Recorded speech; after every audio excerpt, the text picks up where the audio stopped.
A very good morning. Hello, hello, hello. A very good morning to everyone right here. Let me see. First of all, BB underscore HK has followed. Thank you so much for the follow. Hey, it's Endo Real. Hey, hey, hey, hey, hey, hey. And it's Wine Addict. I don't know why. I think it's because you changed your world. Oh, okay. Yeah, it's Endo and Wine right here. Good morning, Ariana Granddad in my channel right now. Good morning. And thank you for the follow, BBHK. That's very, very nice of you. Thank you so much. Good morning, everyone. How's it going? You're gonna be late, but you're gonna be watching the stream till then? Yeah, not a problem at all, not a problem at all. What a great morning! Hell yeah! Hello to all the 9 viewers in my live stream right now. I'm not sure if this is the first time you are in my channel, but if you are, we are doing Noodibles, which is a play on word on audible. And basically, I read books to my listeners. There isn't any action in the game while I'm reading. It's just me reading to people, basically. So, usually, I will be having a little chat with my viewers and also friends in game for about 10 minutes until about 10 past 11. Then I will start reading. Good morning to all of you. If this is the first time you are in my stream, and especially to BB underscore HK, uh, maybe it's time for me to get to know you. Hello, how are you? How are you this very good morning or evening or afternoon, wherever you are from? And I hope you are having a fine day. Also check out all those emotes that might be available for you guys if you guys are sub to my channel or something. Um, Also check out the channel points. You can redeem stuff. The stuff that you can redeem are quite interesting. There are sound bites that you can redeem as well with the channel points, which is the Banuna points. However, because during Nudibles, it's best for me not to be interrupted with sound bites too much. So I disable most of the sound bites, but occasionally you can remind me to hydrate, which is to drink my tea or coffee, and also to remind me to stretch so that I won't get my neck hurt by sticking my head towards the microphone so much, and hurt my neck. Um, you can also, if you have that much point to redeem, you can also request for me to read a poem. And the poem book that I have here today is a selected poems by Edward Thomas. And there's plenty of good stuff in it. I got this selected poem books from Australia in Sydney when I traveled there in 2013. I remember quite well. And it's a secondhand book, I think, or an old book that hasn't been touched before because it's really clean. And I got it for $10. It's not cheap. Like, for hello, good morning, WPP 4869. I think this is Exia. I think it could be Exia. Yeah. So basically the channel points the oh, that's a very big Harfga. Very Geo Bazaar. Hello, nice to meet you, Geo. Nice to meet you. Oh, really? You saw a Noodible clip in Auto AI Clips compilation? Can you show me the video, Ariana? I think I saw one, but I'm not entirely sure which one was it. Like I know I have one, but I'm not sure which one you're talking about. Is it the one that I'm saying that what a pussy? Because I think I saw that one. Thank you so much. Oh. Oh, you came here before for the outdoor reading. Oh, hello. Yeah, I'm so sorry that I forgot about you. Flynn. Hello, Flynn, Flynn, Flynn. Hello, nice to meet you all. Good morning to every one of you. Good morning, good morning. Hello.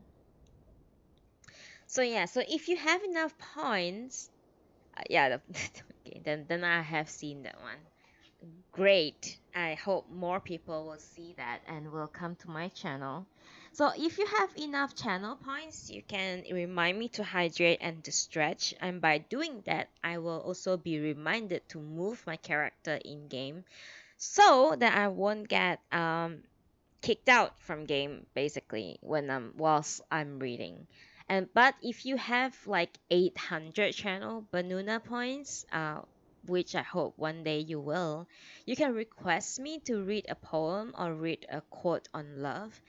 The poem selection for I think for the next few days would be Edward Thomas selected poems, and a quote on love is this book called um, Love, selected quotation by Paulo Coelho, the author of The Alchemist. So it's just a book contains a lot of quotes about love. It's a it's a great book. Yeah, it's kind of like a poem, but it would more be like quotations on love itself. So if you have 800 points and you would love for me to read you a poem or a quote on love, maybe I should lower the price for the quote on love because it's just a quote, right? Not love, not a poem. But anyway, just for experimental sake, we'll stick by it today. And yeah,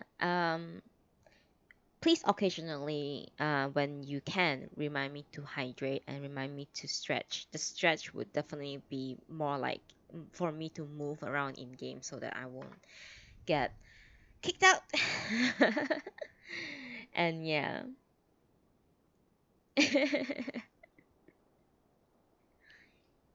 Thank you so much, by the way, BBHK. I'm not sure who you are. I hope you are in game, but if you are in my live stream right now, thank you so much for the follow. I really appreciate it, as I always am. I love all of you. Yeah, so basically, I've checked the rest of the book. We have two more chapters to go through. So today we will be reading the chapter 3 of I Am a Cat, and tomorrow we will end the entire book basically on chapter 4 of volume 3. And we will finish I Am a Cat by Natsume Sōseki by tomorrow. And then next week we will be reading another book by also Natsume Sōseki, but it's a short story compilation. So I'm going to read two short story in one session. So it would be a much shorter session. It wouldn't be like a 2 and a 3 hour long session, I think. Yeah, so short story will definitely be a lot easier to consume. But yeah, after that, I will continue. I will let you all choose whether you want to read. You want me to continue Natsume Soseki's books because I have a lot of them, or you want to read a book. You want to listen to a book from Kazuo Ishiguro. So it will just be these two author for now. Yeah, because they are both my favorite authors, basically. Okay, we have less than 1 minute to go before I start chapter 3. Any question, anything you would want me to say or do? No Murakami. No, no, no, no, no. Murakami is banned from my bookshelf, unfortunately.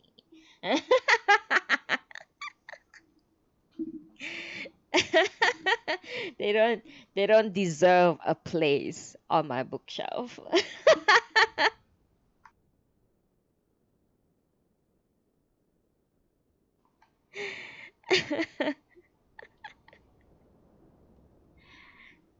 All right, a quick hydration and we shall start um a quick hydration and then we shall start chapter 3.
Sorry, the hydration took a bit too long, but here I am. And I'm ready. I'm ready for this one. Okay. Today we are reading Natsume Soseki's I Am a Cat, Volume 3, Chapter 3. My dear, it's 7 already, his wife called out from the other side of the sliding door. It is difficult to say whether my master is awake or asleep. He lies facing away from me and makes no answer. It is, of course, his habit not to give answers. When he absolutely has to open his mouth, he says, "Hmm." Even this non-committal noise does not easily emerge. When a man becomes so lazy that he finds it a nuisance even to give an answer, he often acquires a certain curiously individual tenderness, a certain personal spice which, however, is never appreciated by women. Even his life partner, the less than fussy Mrs. Sneeze, seems to set low store upon her husband, so one can readily imagine what the rest of the world thinks about him. There's a popular song which asks, how can a fellow shunned by both his parents and his brothers possibly be loved by some tart who's a perfect stranger? How then can a man found unattractive even by his own wife to expect to be favored by ladies in general? There is, of course, no call upon to go out of my way gratuitously to expose my master as a creature of repulsive to females of his own kind. But I cannot just sit by while he cultivates illusions, blurring reality with such neat-weighted notions, as the happy thought that it is only some unlucky disposition of the stars which preordains his wife's dislike of him. It is thus purely my kind-hearted anxiety to help my master to see the world as it really is, to realize his own reality, which has induced me to provide the foregoing account of his sexual repulsiveness. Mrs. Niece is under strict instructions to rouse him at a set time. Accordingly, when that time arrives, she tells him so. If he chooses to disregard her call, offering not even to his normal subhuman "hmm" of an acknowledgement that she concludes is his affair. Let him lump the consequences with an eloquent gesture disclaiming all responsibility if her husband proves late for his appointment. She goes off into his study with her broom in her hand and a dust cloth slung slightly over her shoulder. Soon I heard sounds of the duster flapping all over the study. The daily housework has begun. Now it is not only my job to clean rooms. I naturally do not know if doing a room is a form of fun or a means of taking exercise.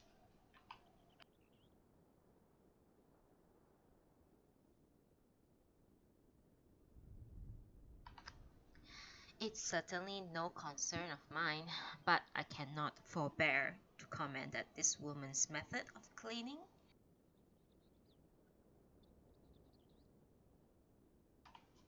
is totally pointless, unless, that is, she goes through the motions of cleaning for her own ritualistic sake. Her idea of doing a room is to flip the duster curtly over the paper surfaces of the sliding doors and let the broom glide once along the door. With respect to these activities, she shows no interest whatsoever in any possible relation of cause and effect. As a result, the clean places are always clean, while the dusty spots and grimy corners remain eternally dusty and begrimed. However, as Confucius pointed out that when rebuking a disciple who proposed an abandonment of the wasteful and senseless practice of sacrificing a sheep on the first day of every month, a meaningless gesture of courtesy is better than no courtesy at all.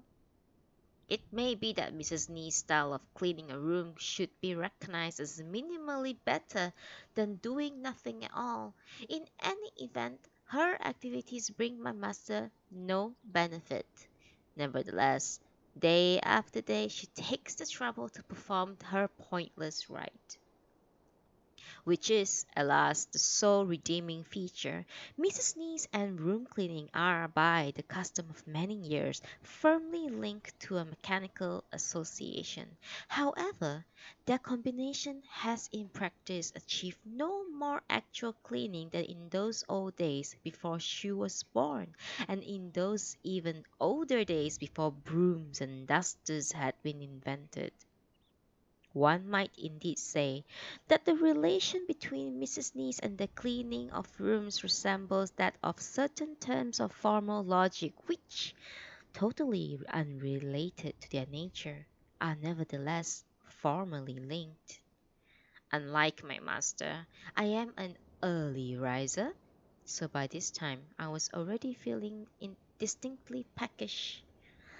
There is, of course, no question of a mere cat expecting to get its breakfast before the human members of the household had sat themselves down at the table, yet I remain a cat with all cats' pure appetites and instincts, and once I had begun to wonder if there could possibly be a delicious smell of soup drifting out of that abalone shell, which served as my feeding platter.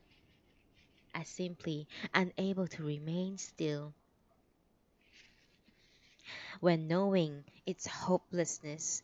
One yet hopes against hope.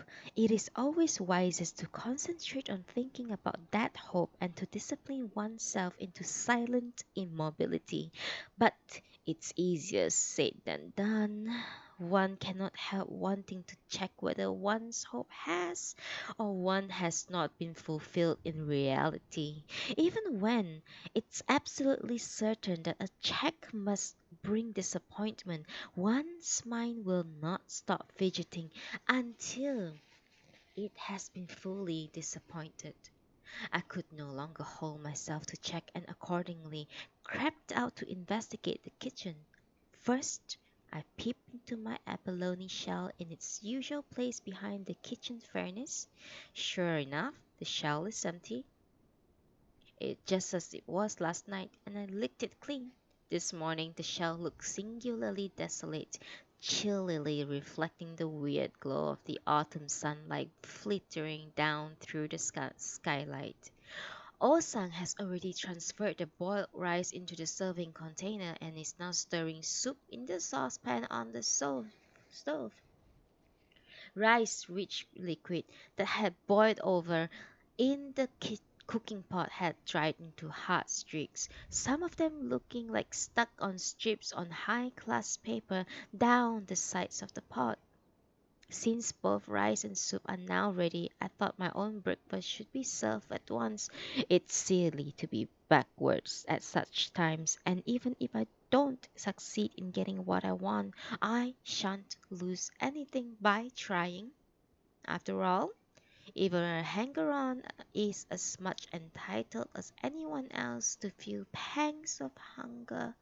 So why shouldn't I call out for my breakfast? First, I First, I tried a coaxing kind of meow, an appealing, even a mildly reproachful noise. Osang does not take the slightest notice. Since she was born polygonal, I am perfectly aware that her heart is as cold as a clock. But I am counting on my mewing skill to move her rusty sympathies. Next, I tried my utmost pitiable meowing. I believe this voice of entreaty has a tone of pathetic in its loneliness that it should make a wanderer in a strange land feel that his heart is being torn into pieces. Osang ignores it completely. Can this woman really be actually deaf? Hardly. For were she deaf, she would not be able to hold down her job as a maid servant. Perhaps she is deaf only to cats' voices. I understand that there are persons who are colorblind, though such persons may think their eyesight perfect from their medical point of view. They are in fact deformed. This awesome creature could be voice blind. And persons so deformed are no less freaks than their color-blind homologs. For a mere monstrosity, she's a jolly sight too lordy. Take the nights, for instance. However hard I plead with her that I need to go outside, never once she has opened the door. If by some perversion of her character she should once let me out, there's not a wax cat's chance in hell that she would ever let me in again. Even in summer, the night's dew is bad for one's health, and winter frost is naturally much worse. You can't imagine the agony of staying awake under the caves and waiting for the sun to rise. The, the other evening, when I chanced to be shut out, some foul stray dog attacked me, and only by the skin of my teeth did I manage to escape onto the roof of the tool shed, and there the whole night, and there to shiver the whole night long away. Such evil hours are brought upon me by the endless wintriness of that hard woman's heart. I know well enough that such a person, my meowing performance will evoke no kindness, but just as in the proverb, a hungry man will turn to God, a man in want will turn to robbery, and love-lorn loon will take to writing songs. So, in my extremity, will I try anything at once. Accordingly, in a last attempt to catch her attention, my third of effort was an especially intricate interweaving of mews and muted yowling, which, though at least in my unshakable judgment a music no less moving than that of Beethoven, produces no effect whatsoever within the implacable creature's unsociably savage breast. Suddenly Osang sinks down to her knees and sliding out a removable floorboard, extracts from the cavity below a stick of charcoal roughly 4 inches long, rapped sharply against the corner of the stove. The The length broke into some three main pieces, and the surrounding area was liberally showered with black dust. A plentiful powdering of charcoal seems to have been added to the soup, but Osang is not the kind of woman to be bothered by such trifles. She quickly shoved the three main pieces under the bottom of saucepan and so into the stove. I see little prospect of her interrupting her silent chores to give her my ear to symphony. Well, that's the way it is. Dejected, I set off back to the living room. As I passed by the bathroom door, I noticed that my master's three small daughters were there busily engaged in washing their faces. Though I say they were washing their faces, the two older girls are still in the kindergarten stage. Wow.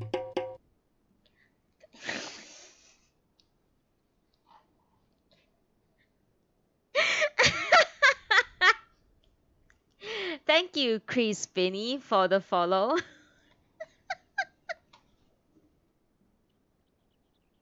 That shocked me a little bit, but thank you for the follow, Chris Binney. Thank you. Oh, all right. Stretch. All right, I gotta stretch. Thank you. I'm gonna stretch and move my character around. Thank you. Thank you so much. Thank you. Hello, Sumiki Tsurugima. Hello, Khalil Yoron Hand. Thank you so much. Thank you so much. Oh, I gotta stretch, I guess. Hello, Twisty boy. Alright, we got stretch, we gotta follow. All's good. All seems good.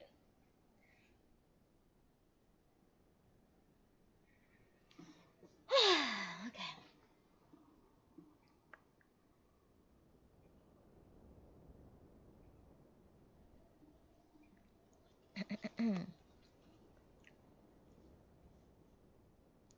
Though I say they were washing their faces, the two older girls are still in the kindergarten stages, while the youngest is so tiny that she cannot even trail along with her sisters to their place of schooling. It follows that not one of them can yet properly wash her face or make herself presentable. The baby, having hauled on a tangle of damp floor rags out of the mop bucket, is happily using it to stroke her face. I would have thought it was most unpleasant to wash one's face with the floor rags, but one cannot be surprised at any oddness in this child who regularly responds to earthquakes with outcries of pure joy, which may, of course, only demonstrate that she's a more enlightened being than single man kid. Now, the eldest kid takes the responsibilities of her seniority with expectedly officious seriousness. Accordingly, she drops her gargling cup and starts trying to pat her baby sister from the latter's precious floor rags. Baby dear, she tells her, that's for wiping floors. But the baby dear, self-appointed self-opinionated self-opinionated thought is not so easily persuaded, and with a piercing shout of "No, Babu!" she tugs at the floor cloth with her sister has just grabbed. Nobody knows what Babu means or how its use originated, but the baby dear lets fly with it wherever she loses her temper. As the children tugs at the end of the sodden rag, water squeezed from the center portion started pitilessly dripping down on baby dear's twee tutors. Were it only a matter of wet feet, that would be no great shakes, but soon her knees are also sopping wet. Baby dear is wearing a backgammon, and I've been trying to find out the meaning of that word, and it would seem that the children to the children, it signifies any kind of pattern. In this case, pattern clothing of a medium size. Where they got this information, alas, I could not say. Baby dear, the eldest girl is saying, your backhammon's getting wet. Be a good baby, baby dear, and let go of this cloth. This remarkably intelligent advice, especially from a girl who herself, until just recently, thought a backgammon was a kind of game, which reminds me of this eldest girl is constantly misusing words and that her malapropism not infrequently amused her adult listeners. The other day she remarked that cornflakes are sparkling up from the fire, and again, when being dosed and with castor oil, asked whether the medicine had been squeezed from the brother of bullocks. Once she haughtily announced that she was no common plum child, and it was several days before I discovered that she was in fact bragging that she had not been born in some back slum. My master sniggers whenever she hears such errors, but I prepare to bet when he's teaching English in his school, he makes in sober earnest far sillier mistakes than his daughter ever does. Baby dear, who incidentally always refers herself as Baby Beer, at last notices that her backgammon is now soaking wet and bawling that Baby Beer's backgammon's got cold, began to howl her head off. Of course, a cold backgammon is pretty serious matter, so here comes Oh-sang running from the kitchen. Quickly, she disposes the squabbling children of the treasured floor rag and cleans the baby up. Throughout the hullabaloo, the second daughter, Sunko, remained suspiciously quiet. Standing with her back towards us, she got a hold of a small jar of her mother's cosmetic which has tumbled off its shelf and now busy plastering white paste on her face. First, having poked her finger into the jar, she drags a broad white line down the length of her nose, which at least makes it easier to see where her nose is. Next, with her finger liberally reloaded, she daubs thick blobs on her cheeks and rubs the stuff around until two white clumps are sticking out from her face. Her beautifying self-adornment had reached this interesting stage when Oh-sang bustled up to deal with Baby Deer. Once Baby Deer was set to rights, Sunko too was wiped back into human semblance. She emerged from the white paste looking distinctly peeved. Leaving this distressing scene behind me, I moved through the living room to inspect my master's bedroom and to ascertain whether or not he has at last got up. Stealthily, I squinty into the room, but my master's head is nowhere to be seen. Instead, one large and high arched sole is sticking out from the bottom end of an old-fashioned sleeve bed quilt. He seems to have burrowed down to avoid unpleasantness of being woken up. He looks, in fact, like a not too clever tortoise. At this point, Mrs. Neese, who had finished cleaning the study, returned to the bedroom with her broom and duster shouldered. Halting at the entrance, she called out as before, "Haven't you got up yet?" Then stood there for a while, gazing in disgust at the lump of headless bedding. And as before, her question brought no answer. Mrs. Neese advanced a short way into the room. Planting her broom upright with a slightly menacing plunk, she pressed again for an answer. "Not yet woken up, dear?"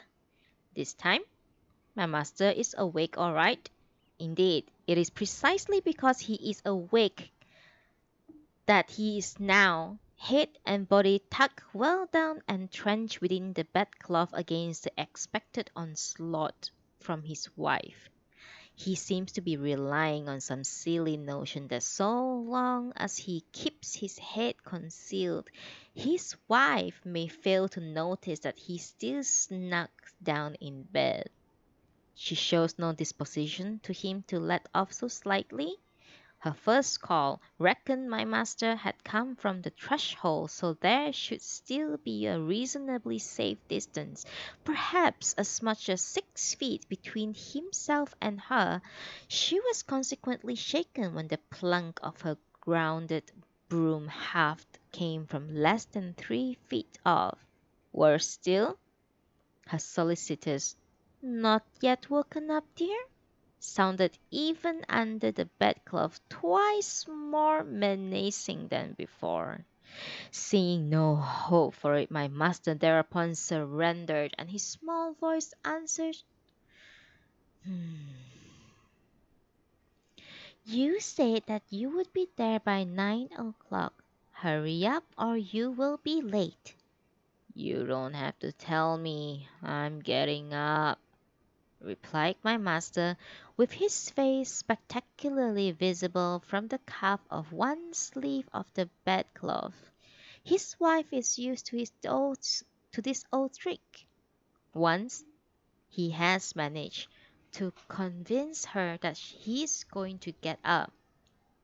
He usually goes straight back to sleep again, so she learned to keep a sharp eye on his morning gambits, and therefore answers his mumbled promises with a curt, "Well, get up now. It's annoying when one says getting up to be told then to get up.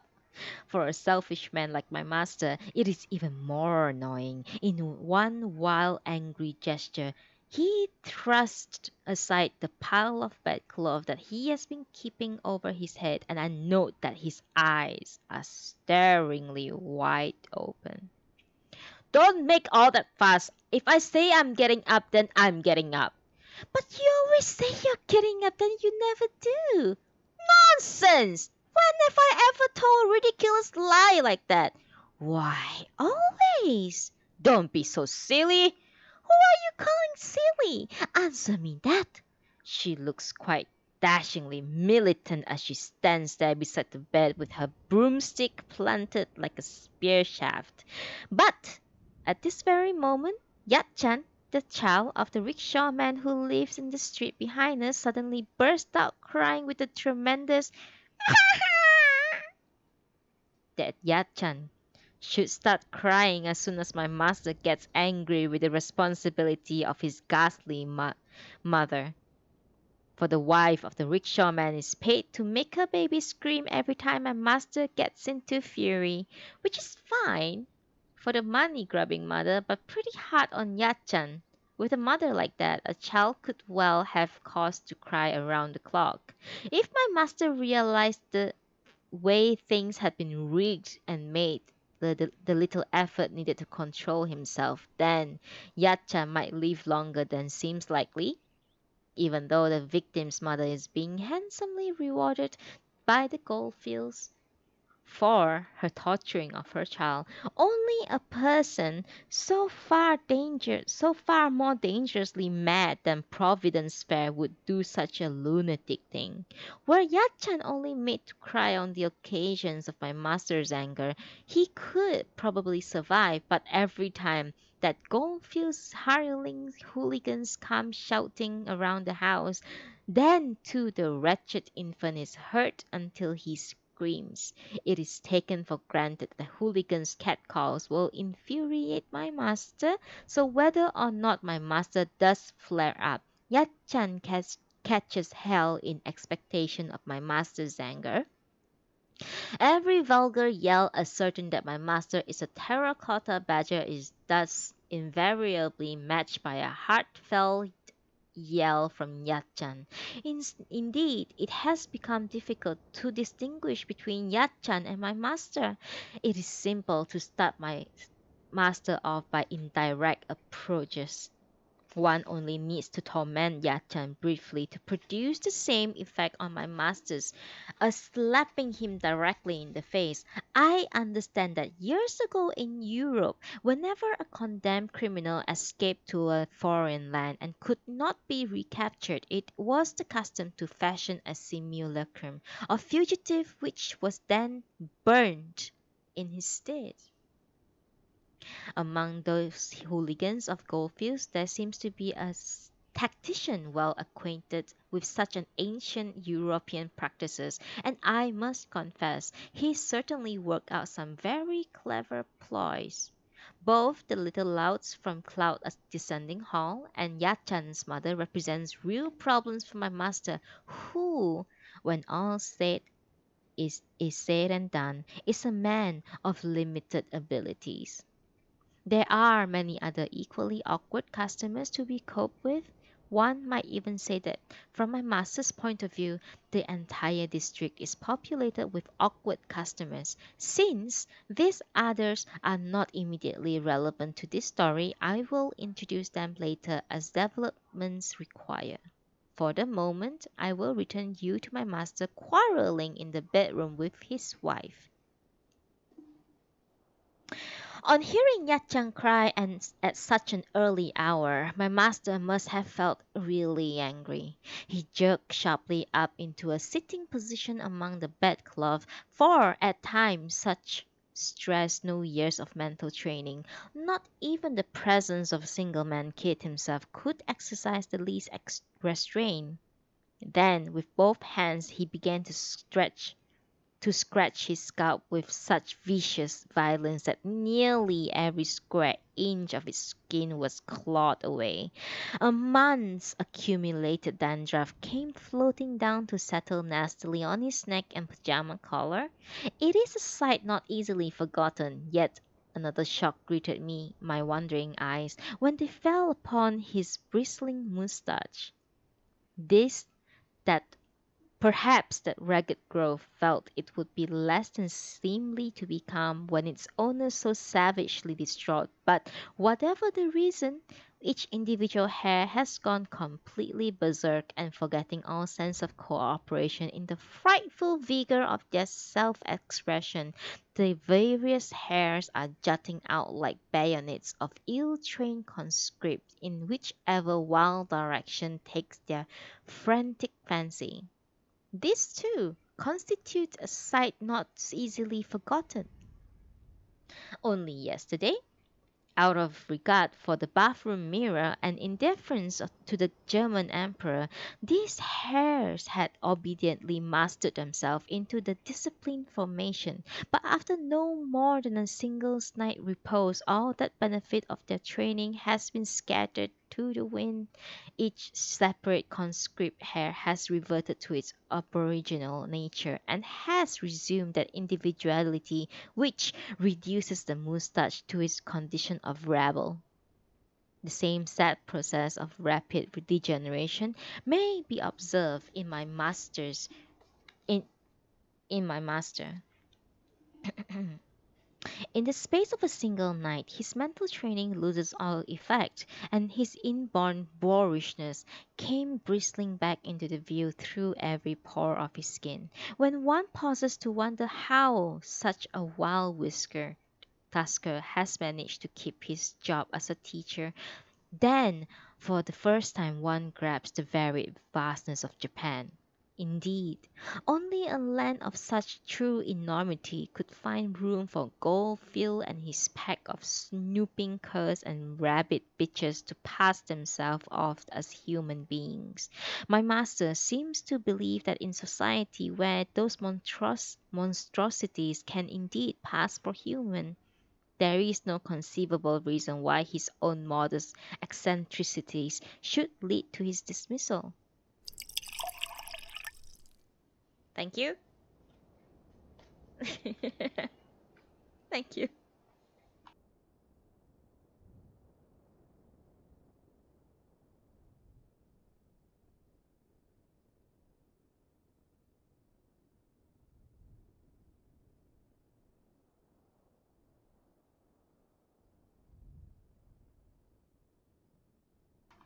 And I'm also taking a quick um bio break.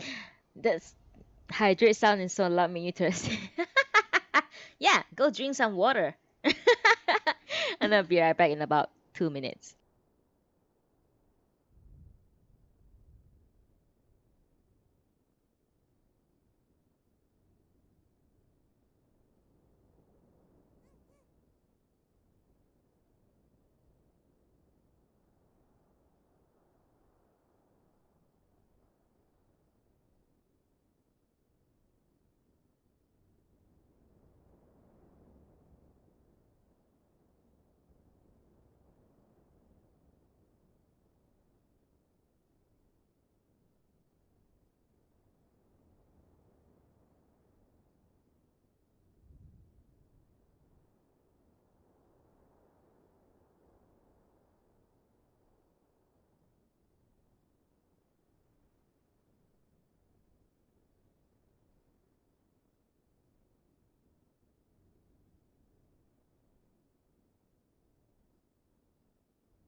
Chris Finney, that is an amazing glamour.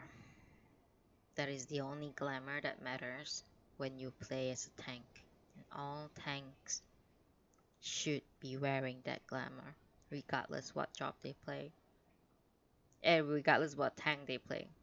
That is the only tank glamour that a tank should be wearing. Alrighty. All jokes aside, I mean, not really a joke. That's a really amazing glamour. You gotta admit that. But yeah, cool. Do you guys like my redemption? How many points do you guys have already so far? Tell me. I want to know. I want to know who will be the first one to redeem a poem or a love quote. 820. Wow, you're saving for something, huh? Wine. I will wear when I'm new playing and not wear again. No, Exia, you have to wear that if you unlock an emote. That's awesome! So cool. Wow, Exia's rich in Banuna points. Oh, Twisty just redeem and read a poem. Ah, let's do it, huh? Read a poem. All right. No worries, Chris. You will get your chance. Hello to the 20 viewers in my live stream right now. Thank you so much for being here. So, as you can see from my title, I am reading a book, chapter 3 of volume 3 of I Am a Cat by Natsume Sōseki. But I have just been asked to read a poem by Twisty. So, Twisty, if you would be so kind, can you give me a number of page? Any page number. I'll wait for you. Yeah, so basically, we will take a short break whenever we have requests like this. Oh, I'm so sorry. The page only goes up to 95. So can we? I'm sorry, I should have said that earlier.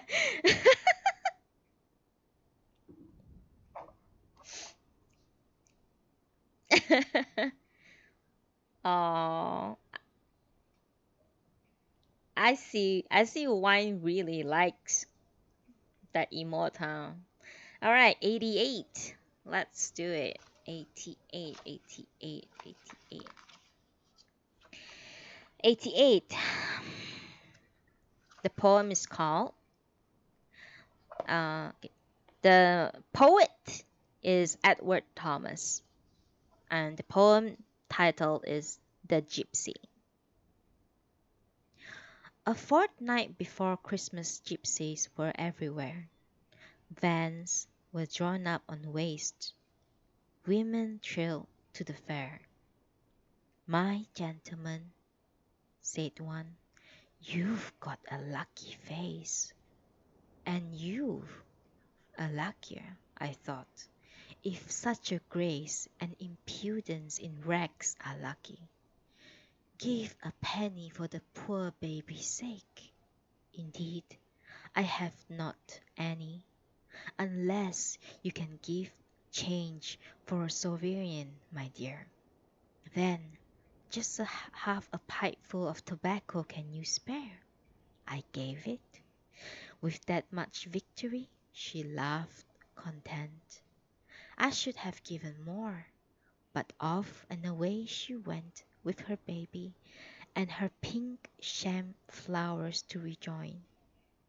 The rest before I could translate to its proper coin gratitude for her grace, and I paid nothing then, as I pay nothing now with the dipping of my pen, for her brother's music when he drummed the tambourine, and stamped his feet, which made the workman passing green, while his mouth organ changed to a rascally bacchanal dance.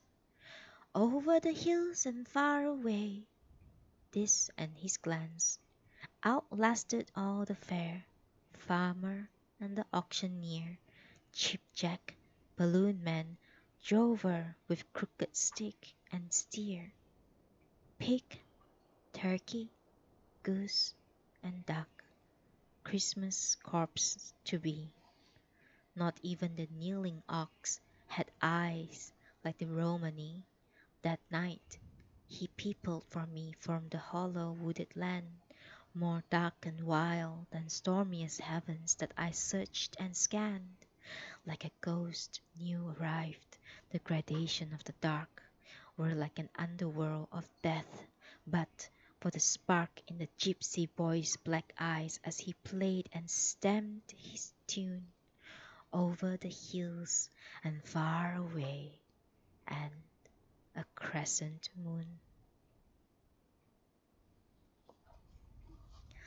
That is a beautiful poem. Just the fact that it has a crescent moon to end with it. I mean, look at this place. It's basically why I love moon. I love moon theme anything. It's amazing. No, you don't have to sub. Don't worry about it. Don't worry. Seriously, don't worry about it. Seriously, do not worry about subbing. It just have fun. Stay here. Get your channel points to unlock emote. Um,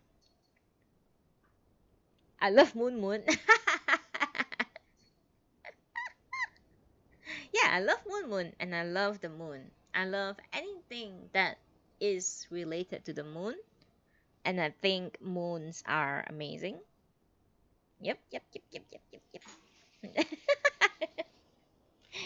Also, my cat is enjoying his early morning sunlight basking, and I can see that that is 100% DN. I knew it. I knew it. DN knows what's up. DN know that when you are a tank, that's the only tank outfit that you should wear. Hell yes. Yeah, if you if you redeem it, if you redeem the channel with your channel points, you can only use it for 24 hours, unfortunately. But if you sub to tier 1, you get 5 emotes. But don't worry about subbing, seriously. Don't worry about it. Just watch. Just stay with me, watch, redeem your channel points, use unlock an emote, and use it for 24 hours. It's fine.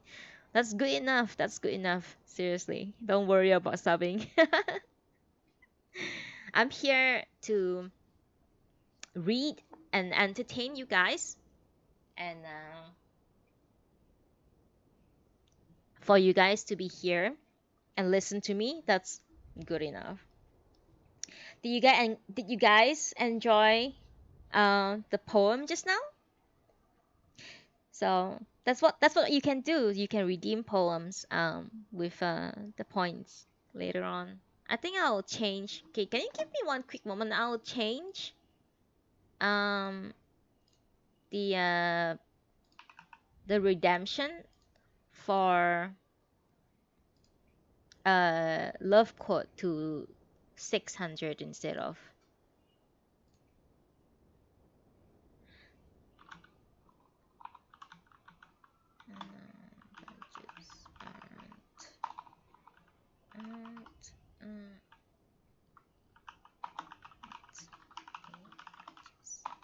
Sorry.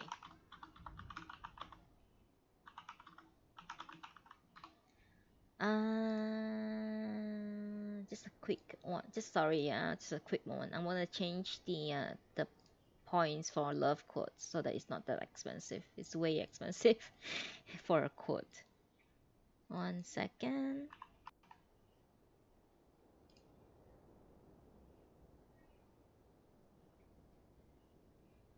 There you go. If I think it should be fine. I think it should be 600 now. Yep. Love quote 600. Perfect. Alrighty. Hello to all the viewers.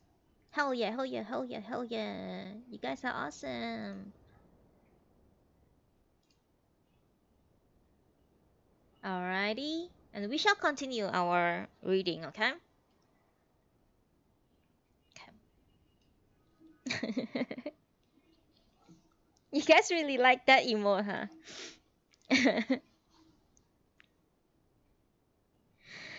Okay.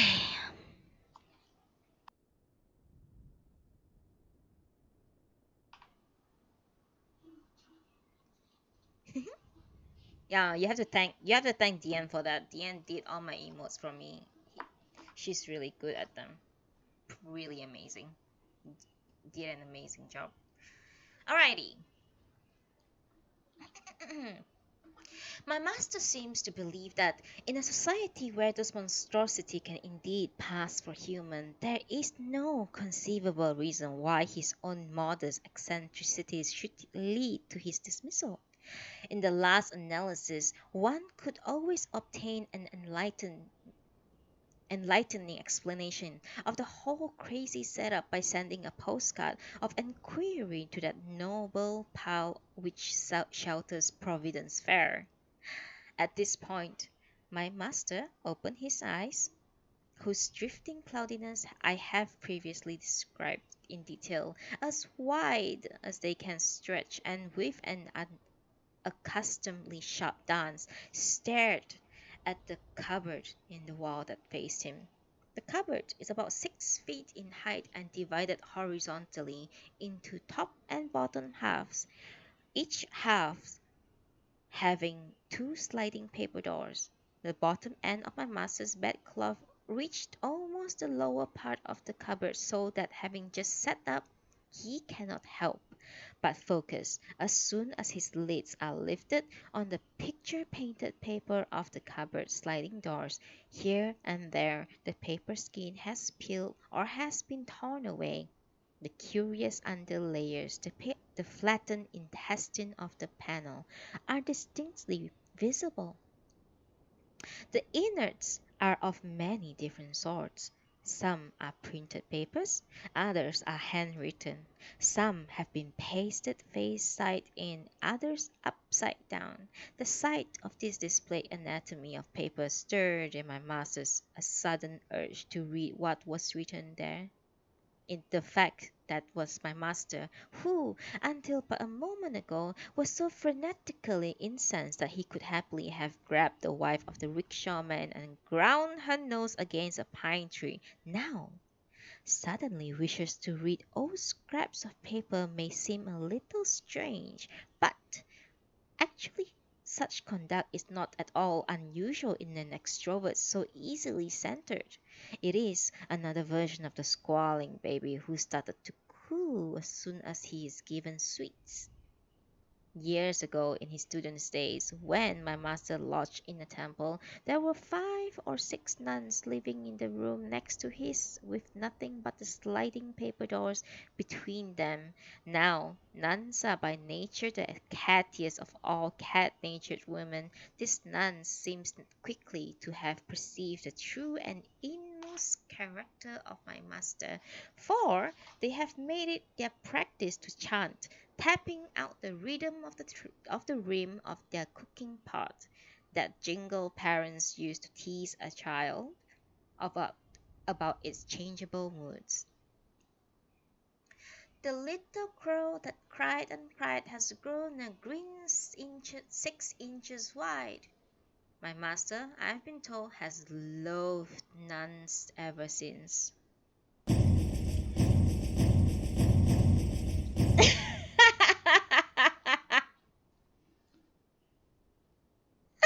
Thank you for the sub, Ariana. Now you are part of the seed in Final Fantasy 8.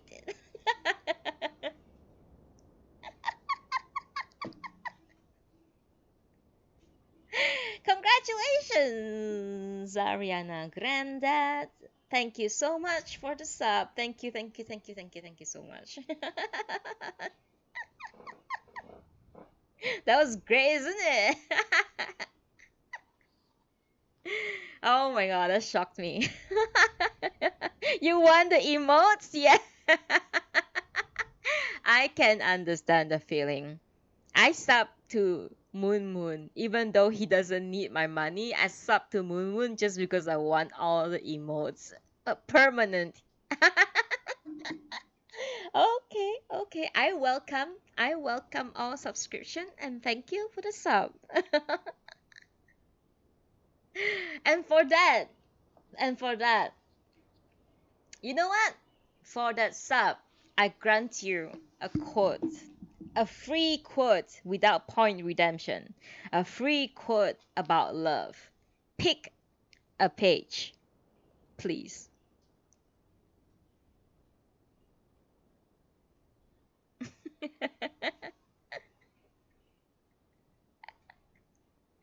and hey, Andothodox. Hello there.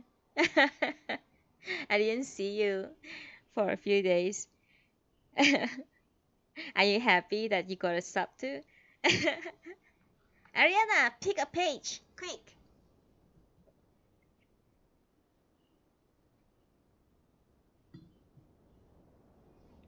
I'm gonna give you a free read of a love quote.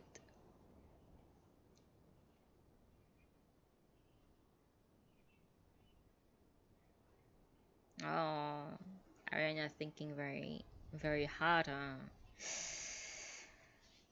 Yeah, a free one for you. For just because you sub to me, I'll give you a free one. Your finance level, you come down visiting. Oh, okay, sure thing. You're always welcome. You're always welcome. And also, thank you for all the viewers in my stream right now. That's That's a lot of you, and I'm very surprised, and I'm very happy to see all of you. Thank you so much for staying with me. I'm still waiting for Ariana to pick a page.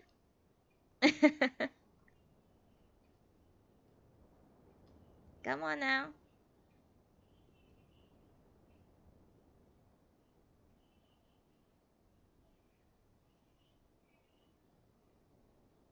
Page range 128. 128.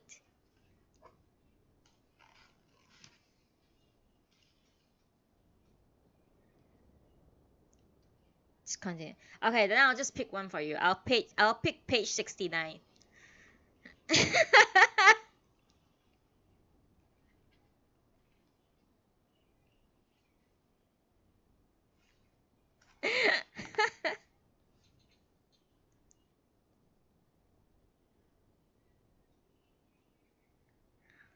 In order to fight the good fight, we need help. We need friends. And when our friends are not near, then we have to make of loneliness in our principle in weapon.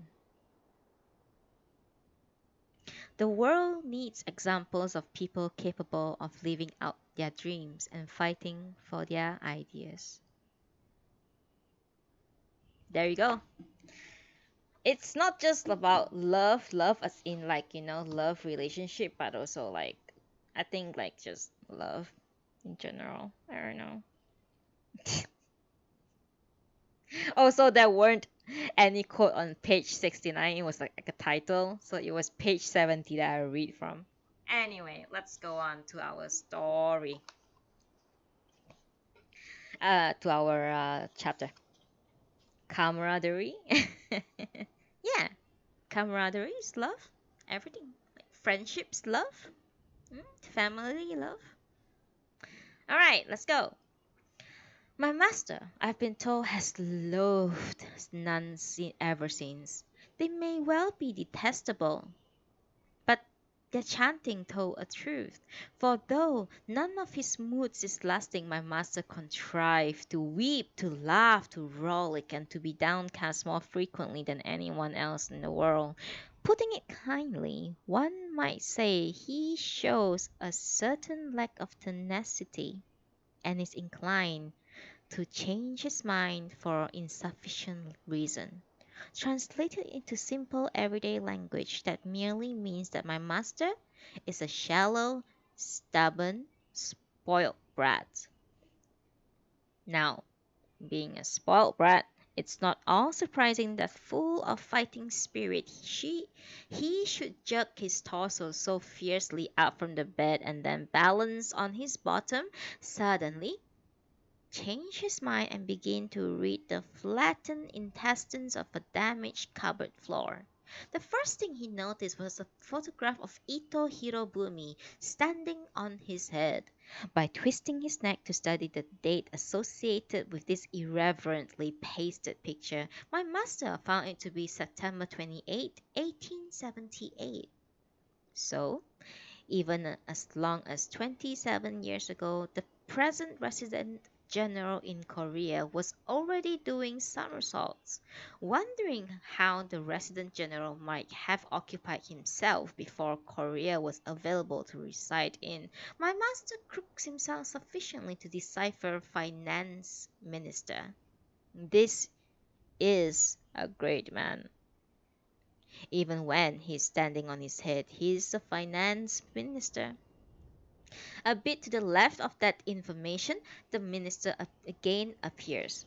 This time, lying down, having a siesta, which is very understandable. One cannot be expected to stand on one's head for any protracted period. Near the bottom of the exposed area, the two words "you are" can be seen written in large ideographs.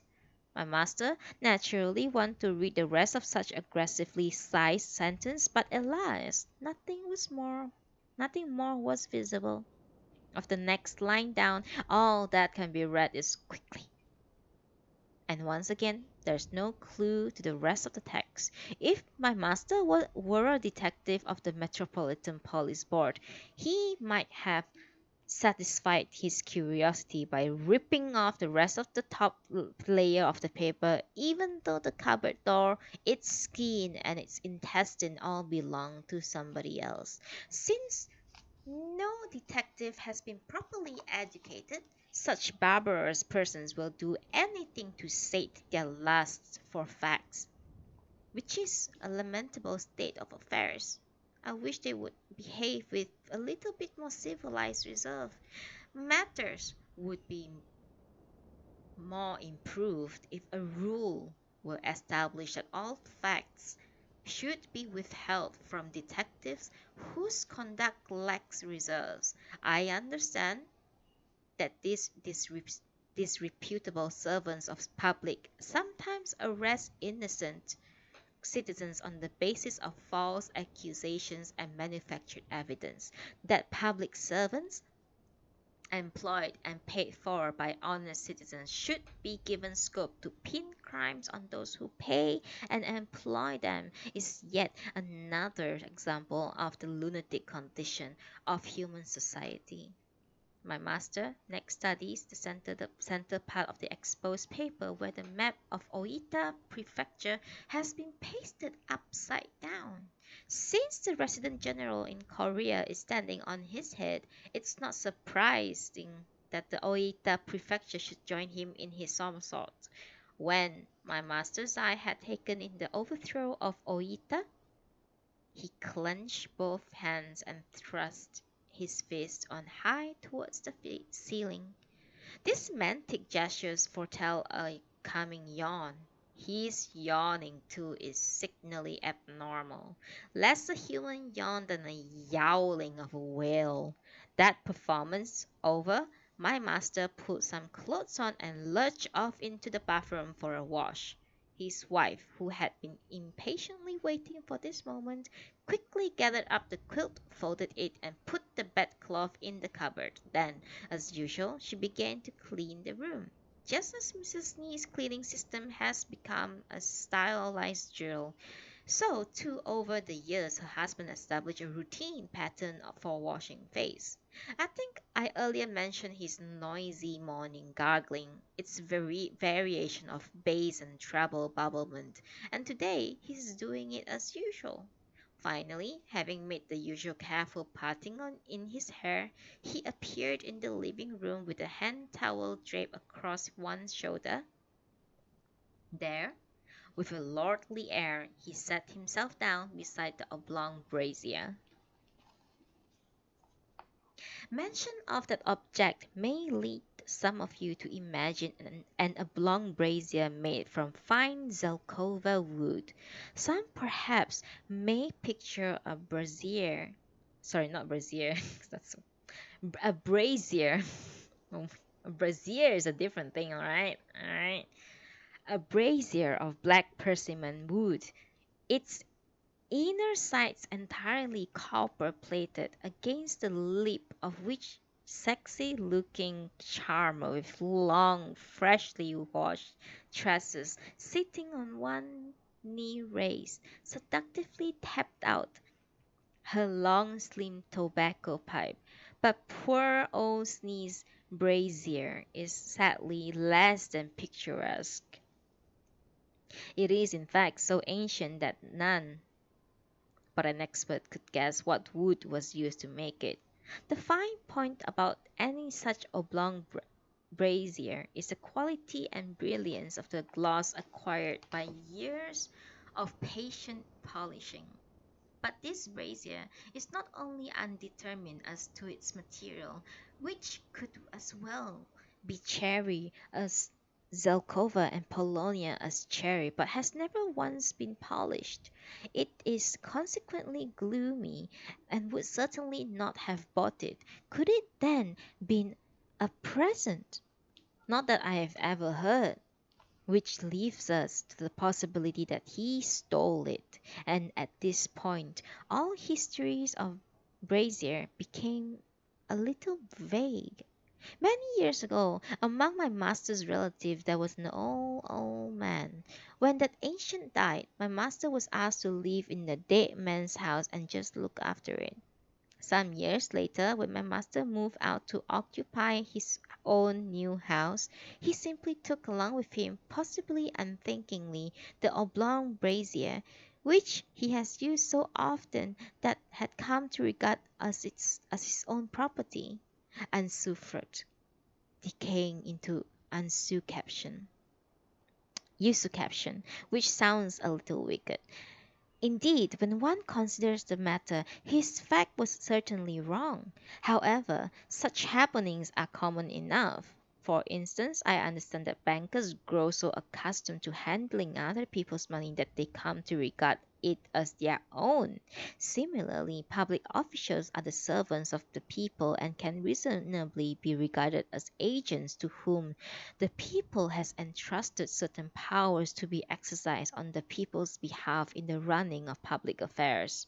But as these officials grow accustomed to their daily control of affairs, they begin to acquire delusions of grandeur, act as though the authority they exercise was in fact their own, and treat the people as though the people had no say in the matter.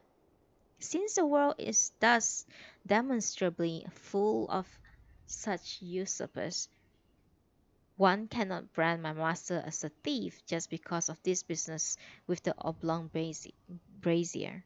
However, if you insist that he has a thievish disposition, an evident inclination in theft, then the plain fact is that he shares that a criminal can't with everyone else in the world. I got as far as saying that my master sat down beside the oblong brazier, but I have not yet explained that in doing so he was in fact seating himself at the dining table. Seated around the others three sides already tucking into their breakfast was Baby Dear, who cleans her face with a floor rag, Tonko, whose learning includes starry phenomena of castor and bullocks, and sweet little Sunko, who pokes about into make-up jars. My master looks at his three daughters with impartial distaste. Tonko's face is as flat and round as the steel guard on some old-fashioned sword. Sunko takes after her elder sister so far as face shape is concerned, but its color immediately puts me in those round red lacquer trays from Okinawa. Baby Deer's face is the odd one out, and very odd it is, long and square at the corners, with the oblong sides of the oblong stretching sideways of themselves. Oblong heads are not uncommon, but in such cases the greater length is vertical. The oblong head, like Baby Deer's, horizontally long, I think unheard of. However, vertiginous of variance of fashion, I cannot believe that a square face squashed out sideways will ever prove the rage. My master suffers random spasms of concern about his growing daughters.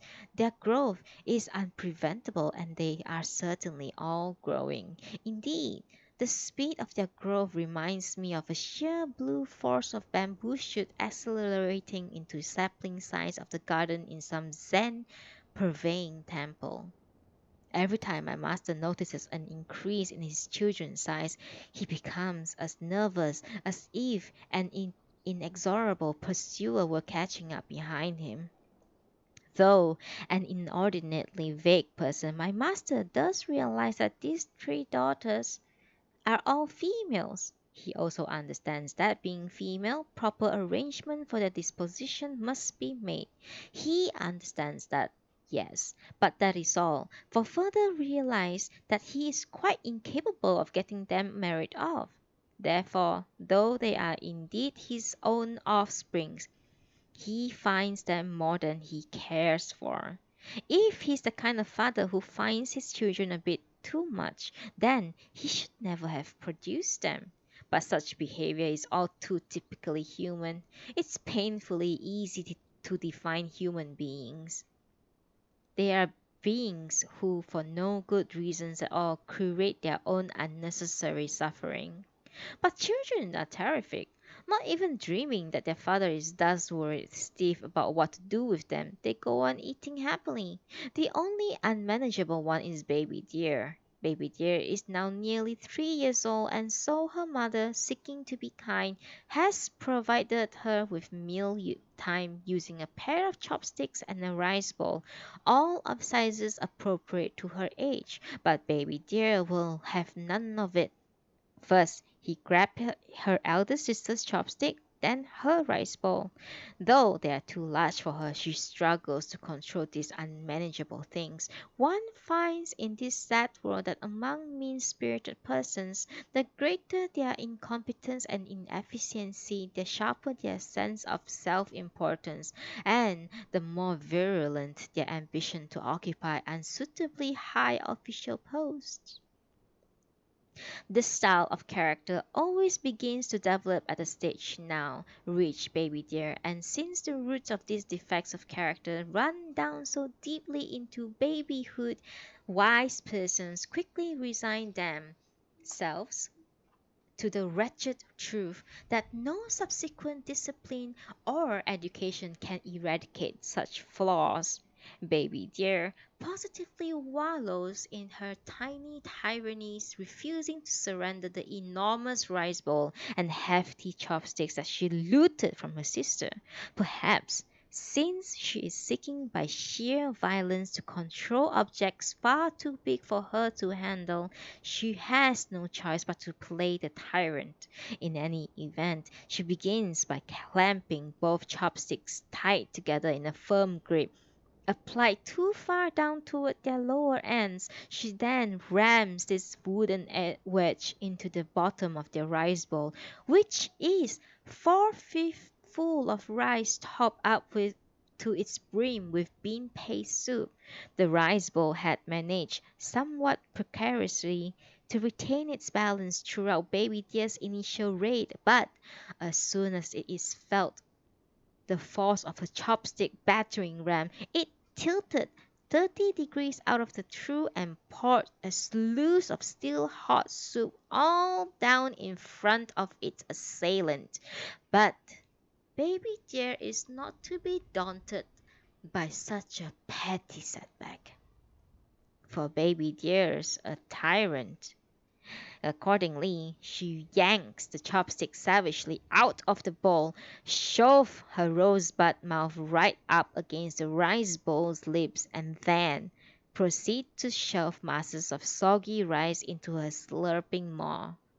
Grains that escape her wild style of engulfment join the soup in its bid for freedom, and with a happy shout alighted variously on her nose tip, on her cheeks, and on her chin. Those, and there were many, that missed their human target finished up on different parts of the floor.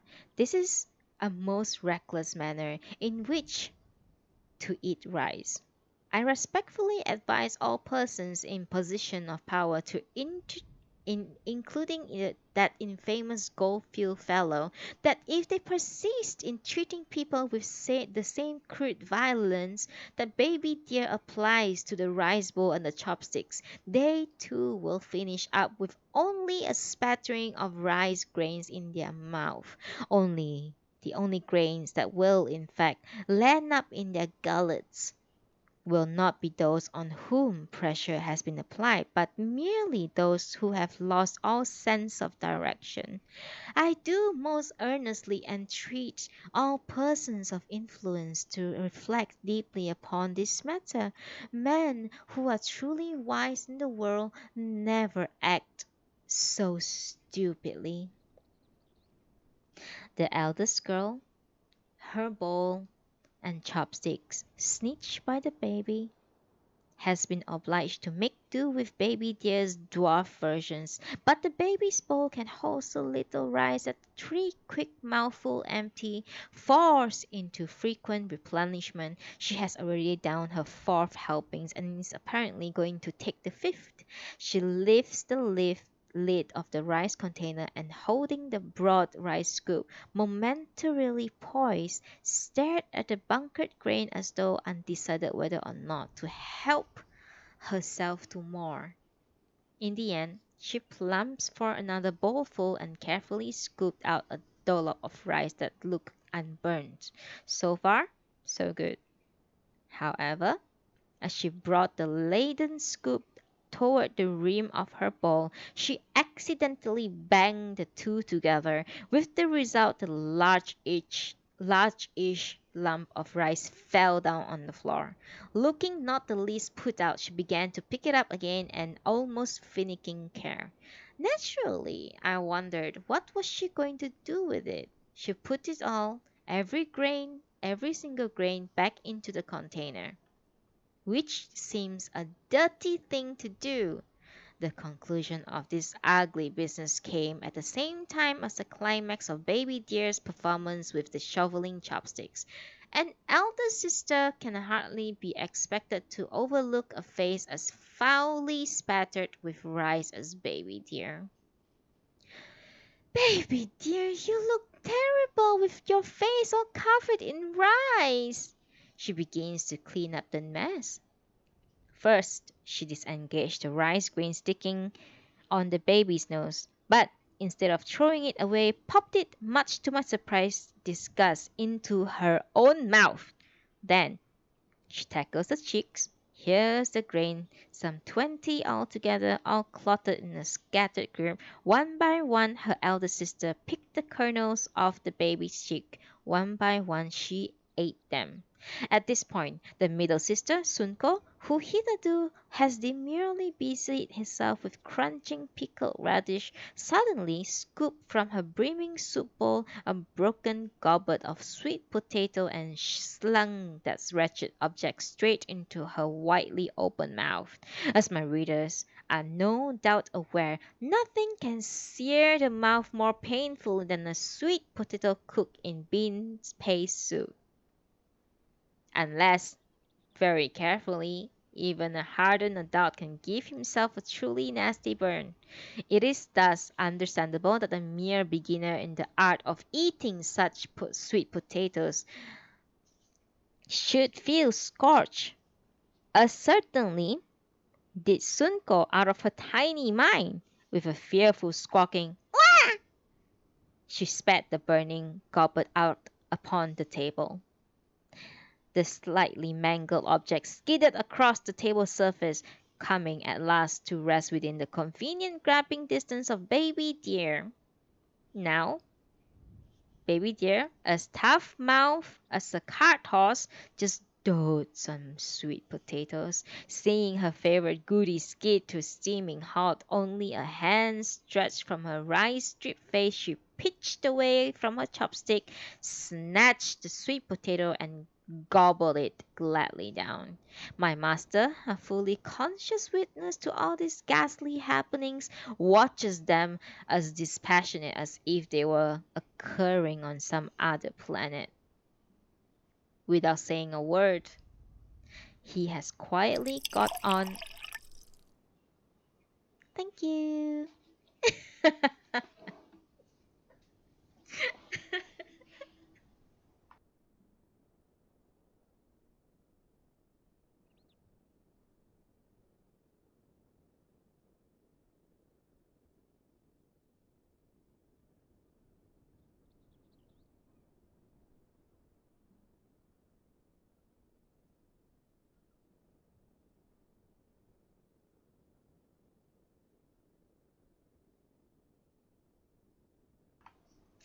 Also, thank you to Luna. Thank you to Mimi. Thank you to Aimi. Thank you all for coming by. Thank you, thank you. And I shall continue reading.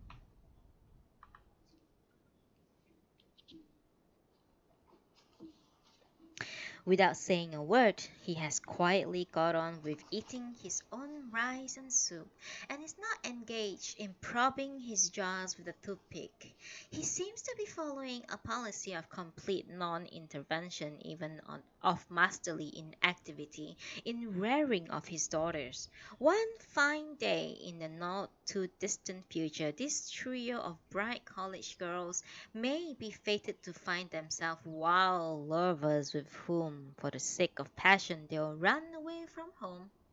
If that, in fact, should happen, I expect calmly continuingly to eat his rice and soup, my master will just watch them as they go upon their ways. He is certainly a man of little resource, but I notice that those who are nowadays regarded as most admirably resourceful know nothing in fact except how to deceive their fellows with lies, how to sneak up upon the unwary, how to jump queues, how to create sensation by bluffing, and by what tricks that to ensnare the simple minded. Even boys at the middle school level, influenced by such conduct, get the idea that only by such means they can expect to make their ways in the world. Indeed, they seem to think that they can only become fine gentlemen by the successful perpetration, perpetration of acts in which they ought in truth to be thoroughly ashamed. Of course, these imitative loutlings do not display resource and are in fact no more than hooligans. Being a Japanese cat, I have a certain amount of patriotic sentiment, and every time I see these allegedly resourceful creatures, I wish I had the chance to give them a right good hiding. Each new creatures. Oh, did I? Oh, yeah. I mean, I saw them. They are looking at each other, longingly, I guess. Uh, yeah. Hi, Tasty and Mirai. Uh, anyway, being a Japanese cat, I have a certain amount of patriotic sentiment, and every time I see these allegedly resourceful creatures, I wish I had the chance to give them a right good hiding. Each new creature of that type weakens the nation to the degree of his presence. Such students are disgrace to their school, and such adults as a disgrace to their country. Nonetheless, disgraceful as there are lots of them about, which is inexplicable. The human beings in Japan, shamefully enough, seem less meddlesome than cats. One must admit that compared with hooligans, my master is a very superior model of humankind. He is superior because he is weak minded. He is very useless. His very uselessness make him their superior. He is their clear superior because he is not smart. Having thus uneventfully and with a show of no resource whatsoever finished his breakfast, my master put on his suit, climbed into a rickshaw, and left to keep his appointment with the police. As he climbed aboard, he had asked the rickshaw-man if he knew the location of Nihon Tsutsumi. The rickshaw-man just grinned. I thought it was rather silly that my master is to make a point reminding the rickshaw-man that his destination lay in the brothel's quarter. After my master's unusual departure, unusual that is because he left in a rickshaw, Mrs. Neese had her own breakfast and then started nagging at the children. "Hurry up," she says, "or you'll be late for school." But the children pay no heed. "There isn't," they answer back, "any school today." And they make no effort to get themselves ready. "Of course there is," she snaps in a lecturing tone of voice. "Hurry up and get ready." "But yesterday the teacher said we have no school tomorrow," the eldest girl persists. It was probably at this point that Mrs. Neese began to suspect that the children might be right. She went to the cupboard, lifted out a calendar, and checked the date. Today is marked in red the sign of a national holiday. I fancy that my master was unaware of this fact when he sent a note to his school advising them of his absence. I fancy too that Mrs. Niece was similarly unaware that she put his note in the post. As for Waver House, I can't make up my mind whether he too was unaware, whether he simply found it diverting to keep quiet. Mrs. Niece, surprised and softened by this discovery, told the children to go out and play. "But please," she bade them, "just behave yourselves." She then settled down, and as daily she does, to get on with her sewing. For the next half hour peace reigned throughout the house, and nothing happened worth my bother to record. Then, out of the blue, an unexpected visitor arrived. Stretch. Oh, thank you. The book. Stretch. Stretch. I move my character around.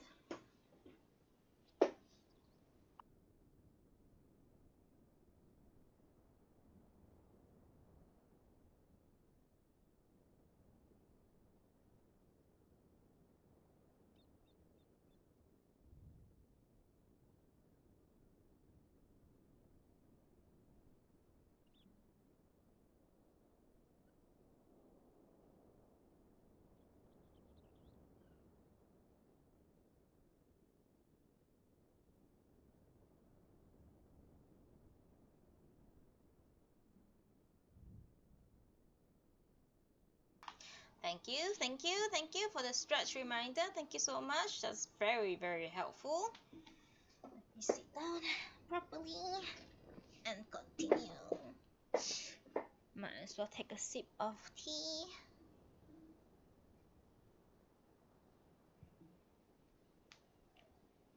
Thank you for the reminder. There you go.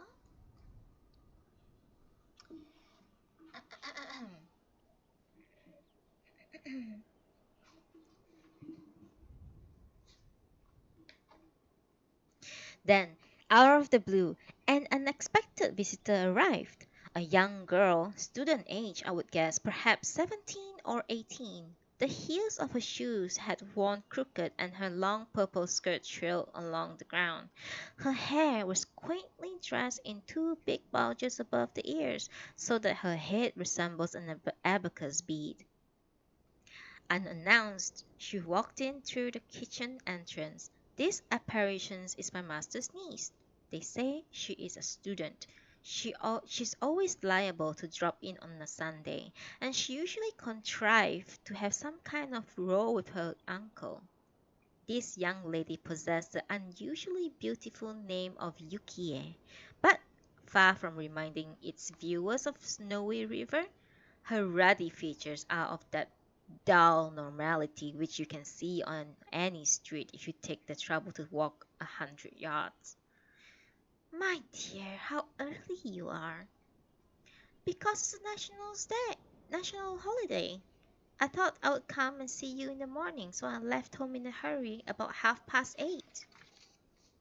Oh, for anything special? No, I haven't seen you for such a long time. I just wanted to say hello. Well then, don't just say hello, but stay for a bit. Your uncle will be soon back. Has uncle gone out already? That's unusual. Yes, and today gone to rather an unusual place. In fact, to a police station. Isn't that odd? Whatever for? They have caught the man who burgled us last spring.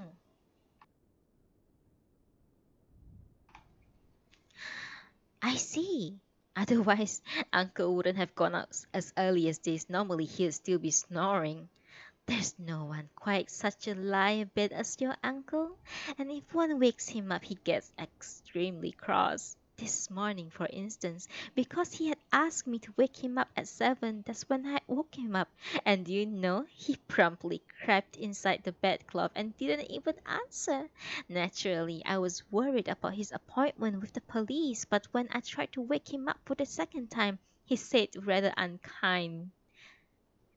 He said something rather unkind through a sleeve of the padded bedcloth. Really, he's the limit. I wonder why he's always so sleepy. Perhaps, said his niece in an almost pleasured tone, his nerves are always shot to pieces. I don't know, I'm sure. He does lose his temper far too easily. It surprises me that they keep him on as a teacher at that school. Well, I'm told he's awfully gentle at that school. Which only makes things worse. A blowhard in the house and all thistle down at school.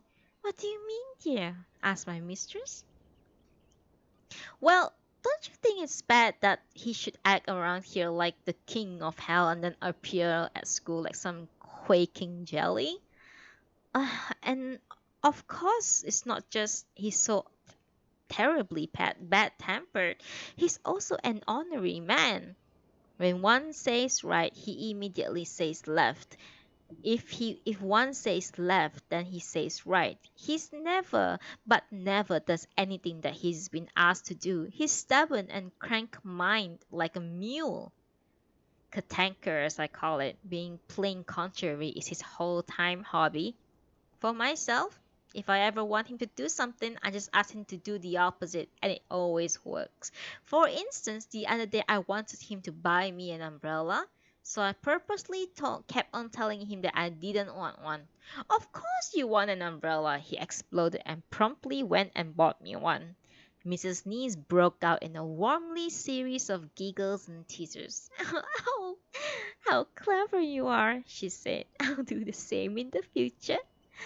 You certainly should. You'll never get anything out of that old skinflint if you don't. The other day, an insurance man called around and he tried hard to persuade your uncle to take out an insurance policy. He pointed out this and that advantage and did his very best for about an hour to talk to your uncle around. But your obstinate old uncle was not to be persuaded, and even though we have 3 children and no savings, and if only he would take out even the most modest insurance, we would naturally all feel very much more secure, but a fat lot he cares for things like that. Quite so. If anything should happen, you could be very awkwardly placed. This girl doesn't sound like a teenager at all, but more and most unbecomingly like an experienced, hardened housewife. It's rather amusing to hear your uncle arguing with that wretched salesman. Your uncle said, all right, perhaps I can concede the necessity of insurance. Indeed, I can deduce that it is by reason that of that necessity that insurance companies exist.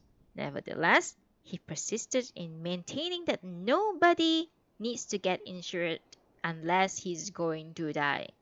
Thank How about a you. magic trick?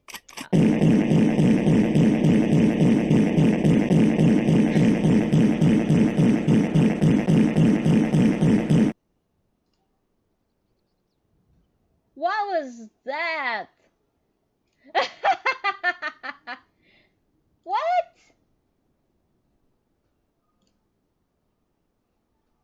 How did you do that?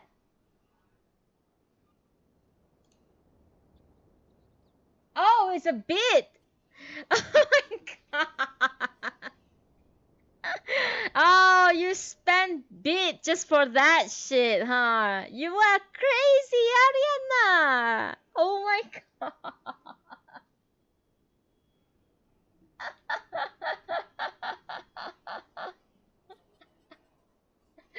Oh my god, I was so surprised because I did not choose that soundbite and I was like, what the fuck?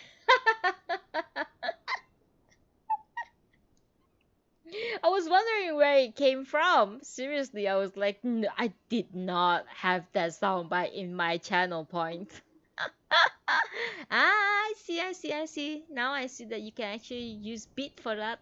I see. It's out of my control. It's alright. It's alright.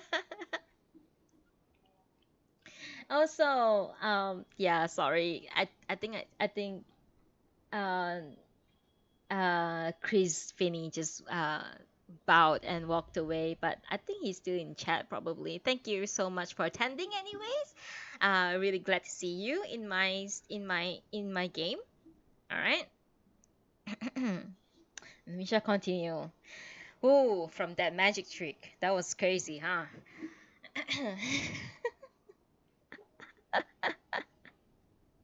Oh, that's good enough of a jump scare for me. That's a jump scare for me. Thank you, Chris Finney. Thank you so much. I hope to see you again tomorrow. Tomorrow we are finishing up the book, by the way. I'll see you tomorrow. Thank you.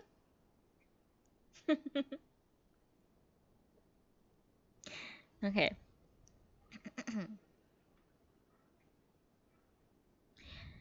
Nevertheless, he persisted in maintaining that nobody needs to get insured unless he's going to die. Did he actually say that? He did, indeed. Inevitably, the salesman answered, "Of course, if nobody ever died, there would be no need for insurance companies. But human life, however durable it may sometimes be, in fact, a fragile and precarious thing. No man can ever know what hidden dangers menace his tenuous existence." To which your uncle retorted, "I have decided not to die, so have no worry about my account." Can you imagine actually saying such idiotic thing? How extremely silly! One dies even if one decides not to. Why, I myself absolutely determined to pass my exam, but in fact I failed. The insurance man said the same thing. Life, he said, cannot be controlled. If people could prolong their lives by strength of resolution, nobody anywhere would ever leave the earth. The insurance man makes sense to me. I certainly agree, but your uncle cannot see it. He swears that he'll never die. "I've made a vow," he said he told the salesman with all the pride of a nincompoop, "never, never to die." How very odd! Of course he's odd, very odd indeed. He looks entirely unconcerned as he announces that rather than paying premiums for insurance, he prefers to hold his savings in the bank. Has he got any savings? Of course not. He just doesn't give a damn what happens after his death. That's very worrisome for you. No wonder. I wonder what makes him so peculiar. There's no one like him among his friends who come here, is there? Of course there's not. He's unique. You should ask someone like Suzuki to give him a talking to.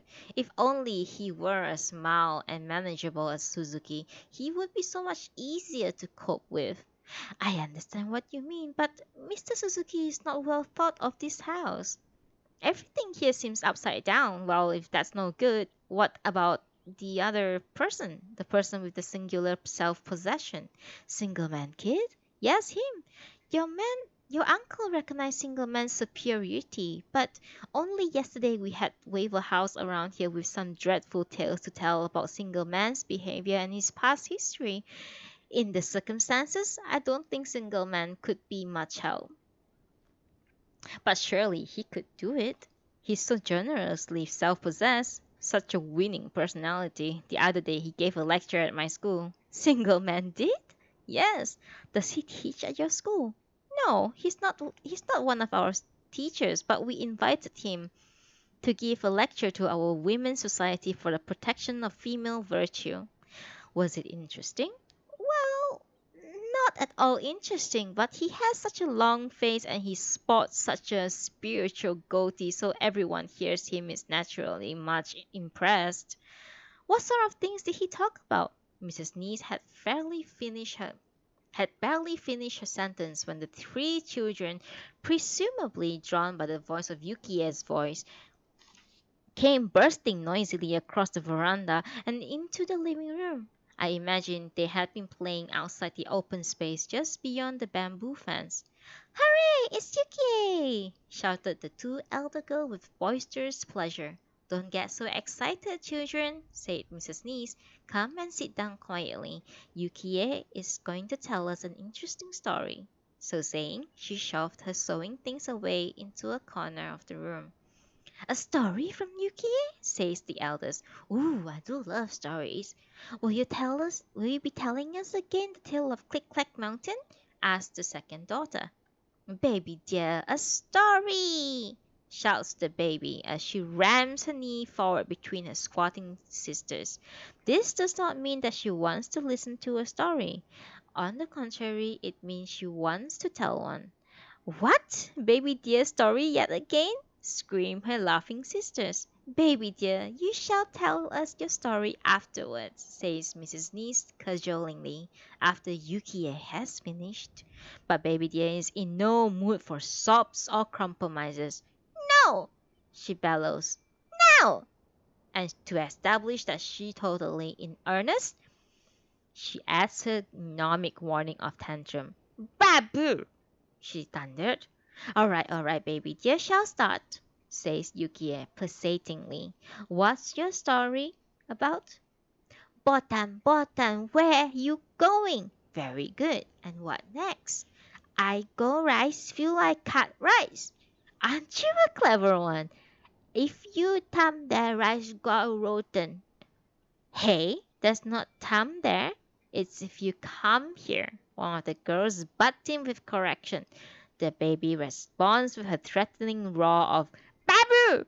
And her interrupting sister immediately subsides. But the interruption has broken the baby's train of remembrance so that stuck forward she sits there in glowering silence. Baby dear, is that all? Asked Yukie at her sweetest.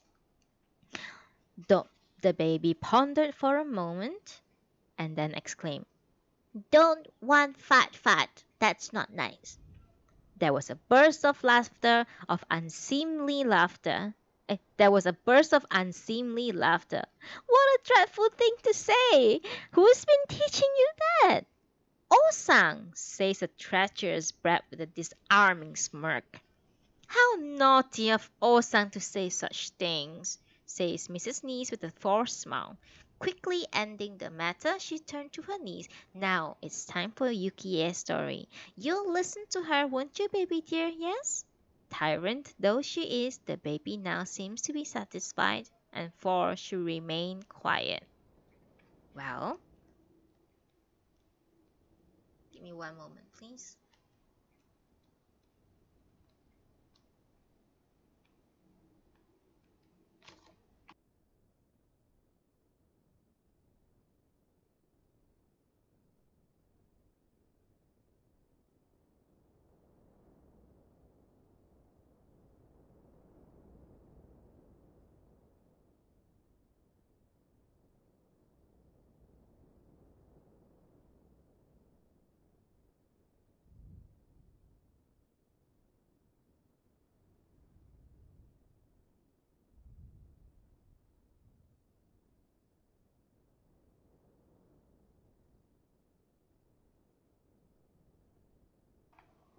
Sorry. Professor Singerman's lecture went like this. Yukie began at last.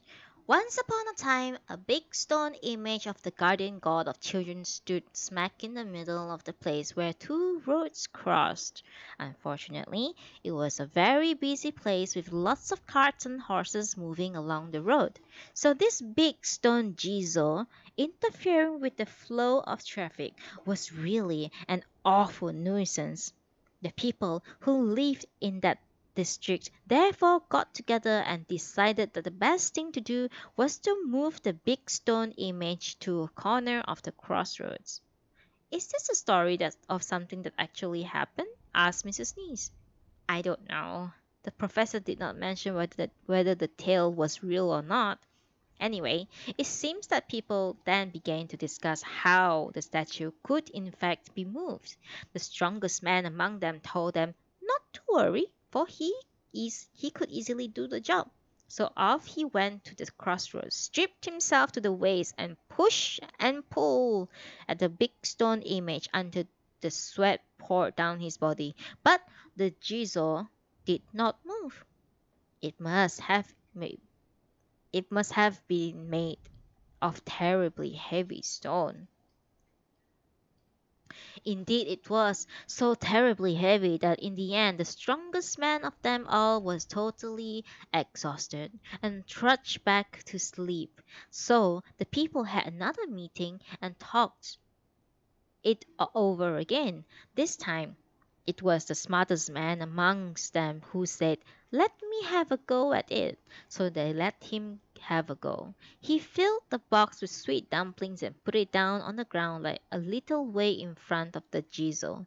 "Jizo," he said, pointing to the dumpling box, "come along here." For he reckoned that the big stone fellow would be greedy enough to be lured forward in order to get the goodies. But the Jizo did not move.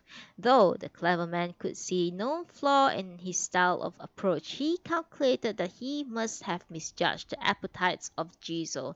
So he went away and filled a gourd with sake and then came back to the crossroad with the drink-filled gourd in one hand and a sake cup in the other.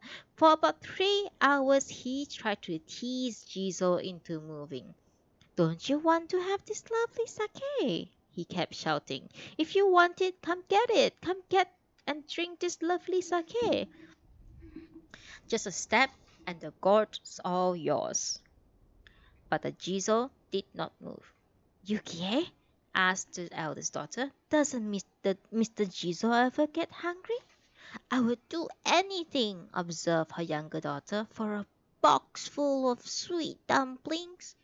For the second time the clever man got nowhere, so he went away again and made hundreds and hundreds of imitation banknotes. Standing in front of the big stone god, he flashed his fancy money in and out of his pocket. "I'll bet you like a fistful of these banknotes," he remarked, "so why not come and get them?" But even the flashing of banknotes did no good. The Jizo did not move. He must, I think, have been quite an obstinate Jizo. "Rather like your uncle," said Mrs. Neves with a sniff. "Indeed so, the very image of my uncle." Well, in the end, the clever man also gave up in disgust. At the point came along a braggart who assured the people that their problem was the simplest thing in the world and he could certainly settle it for them. So what did the braggart do? Well, it was very amusing. First, he rigged himself out in a policeman's uniform and a false mustache. Then he marched up to the big stone image and addressed it in a loud and pompous voice. "You there!" He bellowed. "Move along now, quietly. If you don't move on, you'll find yourself in trouble. The authorities will certainly purpose the matter with an utmost rigor." "This must all have happened long ago," said Yukie, "by the way, for I doubt whether nowadays you could impress anyone by pretending to be a policeman." "Quite. But did the old time Jizo move?" "Of course it didn't. It was just like uncle." "But your uncle stands very much in awe of police." "Really? Well, if the Jizo wasn't scared of the braggarts threatening, they couldn't have been particularly frightening." Anyway, Jizo was unimpressed and stayed where he was. The braggart then grew deliciously angry. He stormed off home, took off his copper uniform, pitched his false mustache into a rubbish bin, and reappeared at the crossroad, got up to look like an extremely wealthy man. Indeed, he contorted his face to resemble the features of Baron Iwasaki. Can you imagine anything quite so potty? What sort of face is Baron Iwasaki? Well, probably very proud, toffee nose, Anyway, saying nothing more but puffing a vast cigar, and the braggart took no further action but to walk around and around the Jizo. Whatever for? The idea was to make the Jizo dizzy with tobacco smoke. It all it all sounds like some storyteller's joke. Did he succeed in dizzying the Jizo? No, the idea didn't work after all. He was puffing against stone. Then, instead of abandoning his pantomimes, he next appeared disguised as a prince. What about that? As a prince, did he have princes even in those days? They must have, for Professor Kidd said so. He said that blasphemous as it was, this braggart actually appeared in the trappings of a prince. I really think such conduct most irreverent, but the man nothing but boastful twerp. You say he appeared as a prince, but as which prince? I don't know. Whichever prince it was, the act remains irreverent. How right you are. Well, even the princely power proved useless, so finally stumped, the braggart threw his hand and admitted that he could do nothing with the Jizo. Served him right. Yes, indeed, and what's more, he ought to have been jailed for his impudence. Anyway, the people in the town were now really worried, but though they got together for further powwow, no one could be persuaded to take another crack at the problem. Is that how it all finished? No, there's more to come.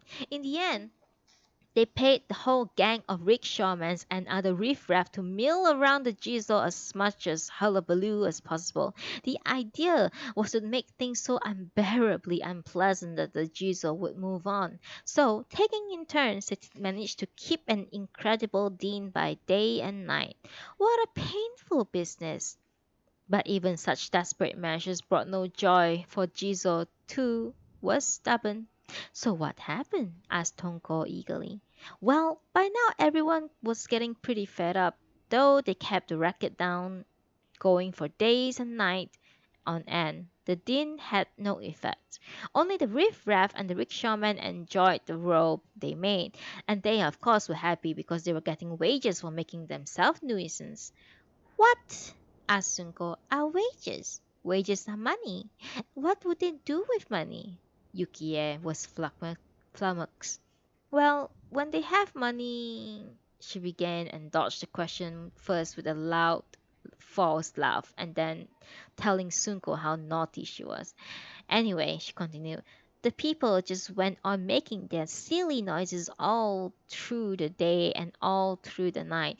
Now it so happened that at that time there was an idiot boy in the district whom they called the daft bamboo. He was, the saying goes, simple. He knew nothing and nobody had anything to do with him. Eventually, even this simpleton noticed the terrible racket. Why, he asked, are you making all that noise? When someone explained his situation, the idiot remarked, what idiots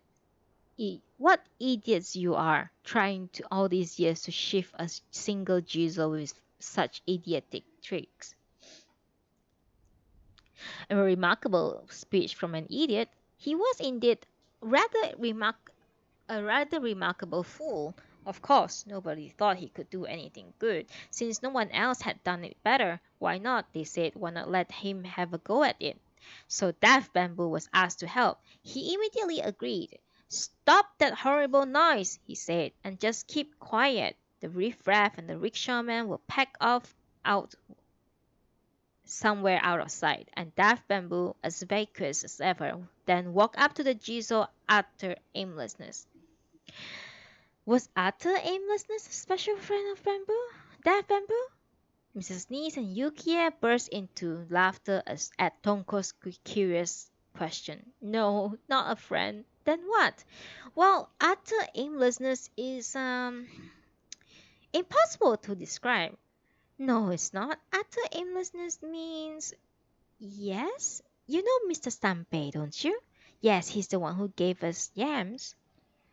Well, utter aimlessness means someone like Mr. Stampe. Is Mr. Stampe an utter aimlessness? Yes, more or less. Now, Daft Bamboo ambled up to the Jizo with his hands in his pocket and said, Mr. Jizo, the people in this town would like you to move. Would you be so kind as to do so? And the Jizo promptly replied, Of course, I'll do so. Why ever didn't they come and ask before? With that, he slowly moved away to the corner of the crossroad. What a peculiar statue! And the lecture started. Oh! Is there more to come? Most certainly. Professor Kidd went on to say that he had opened his address to the women's meeting with a particular story because it illustrated a point he had in mind. If I may have take the liberty to say so, he said, whenever women do something, they are prone to tackle it in a roundabout way instead of coming straight to the point. Admittedly, it is not solely women who beat around the bush. In these so-called enlightened days, debilitated by the poisons of Western civilizations, even men have become somewhat effeminate. There are, alas, all too many now devoting their time and effort an imitation of Western custom in the totally mistaken conviction of aping foreigners in the proper occupations of gentlemen. Such persons, of course, deform for their efforts to conform with alien ways, they deform themselves. They deserve no further comment. However, I would wish you ladies to reflect upon the tale I've told you today so that on as occasion may arise, you too will act with the same clear-hearted honesty as shown by Daft Bamboo. For all ladies did so act, there can be no doubt that one-third of the abominable discords between husbands and wives, and between wives and their mother-in-laws would simply disappear. Human beings are, alas, so made the more they indulge in secret schemes whose very secrecy breeds evil, the deeper they drive the well springs of their own unhappiness. And the specific reason why so many ladies are so much less happy than the average man is precisely because ladies overindulge themselves in secret schemes. Please, he begged us in his lecture, turn yourself into daft bamboos. Did he indeed? Well, Yukie, are you planning to follow his advice? No fear! Turn myself into daft bamboo. That's the last thing I would do. Miss Goldfield, too, she was very angry. She said the lecture was damn rude. Miss Goldfield? The girl who lives just around the corner? Yes, the little Miss Popinjay in person. Does she go to the same school as you, Yukie? No, she just came to hear the lecture because it's Women's Society meeting. She's certainly dressed up to the nines. Really astonishing. They say she's very good looking. Is that true? She's nothing special. In my opinion, certainly not the knockout that she fancies herself. Almost any girl would look good under so much makeup. So if you, Yukie, daubed in the same amount of makeup, you'll look twice as pretty as she does, right? What a thing to say! But truly, Auntie, she puts on far too much. Rich she may be, but she really does overdo it. Well, it's pleasant to be rich, even if one does consequently overdo the paints and powder, wouldn't you agree? Yes, perhaps you are right. If anyone needs to take lesson from Daft Bamboo, the Goldfield girl's the one. She's so terribly stuck up. Only the other day she was swanking to all the other girls that some poet or other had just dedicated to her a collection of his new style poetry. That's probably Mr. Beauchamp. Oh, really? He must be a bit flighty. Oh, no. Mr. Beauchamp is a very sober minded man. He would think such gesture the most natural thing in the world. A man like that shouldn't be allowed to. Ending there. Actually, there's another amusing thing. It seems that somebody recently sent her a love letter. How disgusting! Whoever did such a thing. Apparently, nobody knows who sent it. Wasn't there a name? It was signed, but with a name that nobody ever heard of. And it was a very, very long letter, about a yard long, full of weird things. For instance, I love you the same way the saintly man loves God. It said, gladly for your sake I would die like a lamb sacrificed on the altar. For me to be slaughtered would be greatest of honor, it said. My heart is shaped like a triangle in the center of which, like a bullseye, pierced a blowgun dart and Cupid's arrow stuck. Is that all meant to be serious? It would seem to be. Three of my own friends actually seen the letter. I do think she's awful to go around showing people such letters. Since she intends to marry Mr. Coleman, she could get into trouble if that sort of story begins to get around. On the contrary, I should be terribly pleased if everyone should know about it. I'm sure she will say that you will be most welcome to pass the news to Mr. Coleman when he next pays a visit. I don't suppose he has heard about it yet, or do you think he has? Probably not, since he spent his entire day polishing little glass beads at the university. I wonder if Mr. Coleman really intends to marry that girl. Poor man. Why? With all her money, she'll be all of real help to him some rainy day in the future. So why should you think he's doing badly? Auntie, you are so vulgar, always thinking about money, money, money. Surely love is more important than money. Without love, no real. Thank you. Thank you. Thank you.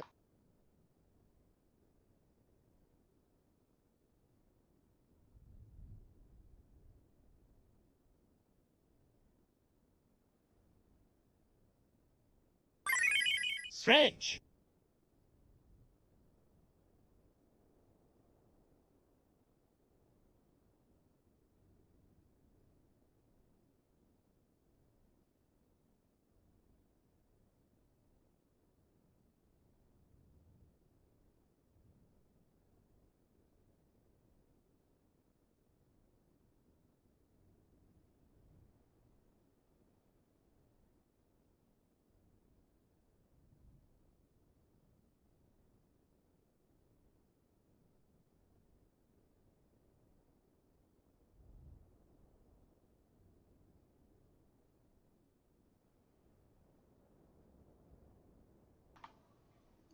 Thank you for the reminder.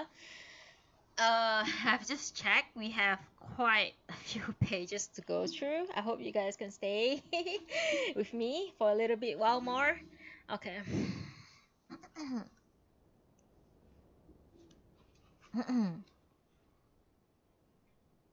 Also, to the viewers in my stream, thank you for listening to my reading. I really appreciate it. Alright, let's go.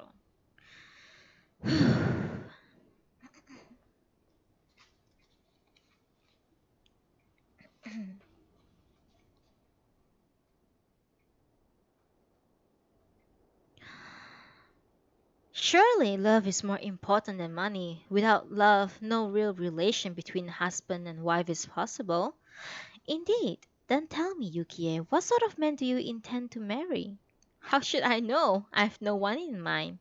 Though she had hardly understood a word of what was being said, my master's eldest daughter had listened attentively while her mother and cousin Yukie launched out upon their earnest discussion of question of marriage. But suddenly, out of the blue, the little girl opened her mouth. I, she announced, would also like to get married.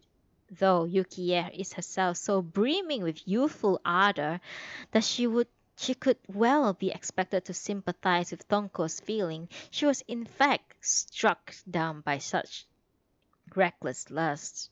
Mrs. Neese, however, took it all in her stride, smiling at her daughter, simply asked, "To whom?" "Well, shall I tell you? I want to marry Yasukuni Shrine, but I don't like crossing Suido Bridge, so I'm wondering what to do." Both Mrs. Neese and Yukie were distinctly taken aback by this unexpected declaration of ambition to marry a shrine dedicated to the departed spirits of those who had fallen in war for the sake of the fatherland. Words failed them. All they could do was shake with laughter. They were still laughing when the second daughter said to her elder sister, "So you would like to marry Yasukuni Shrine? Well, so would I. I would love to do it. Let's both of us just do that. Come on. No? All right, if you won't join me, I'll take a rickshaw and go get married myself." "Babu, go too!" piped up the smallest of my master's daughter. Indeed, such a triple marrying off would suit him very well. At the moment there came the sound of rickshaw stopping in front of the house, followed by the lively voice of a rickshaw-man announcing the arrival of my master. It would seem he has gotten back safely from the police station. Leaving the rickshaw-man hand over a large parcel to the maid, my master came into the living room with an air of perfect composure. My master came into the living room with an air of perfect composure. Sorry, sorry, what did I say? Leaving the rickshaw man to hand over a large parcel to the maid, my master came into the living room with an air of perfect composure, greeting his niece with a friendly, "Ah, so there you are." He flung down beside the family's famous oblong brazier some bottle-shaped object he had brought back. An object of the shape is not necessarily a bottle, but it certainly doesn't look much like a vase. Being so odd a specimen of earthenware. Yeah. Yes, I tend to take one big breath and then I just go on. Oh my god, you caught me. You certainly caught my style of reading. Alright.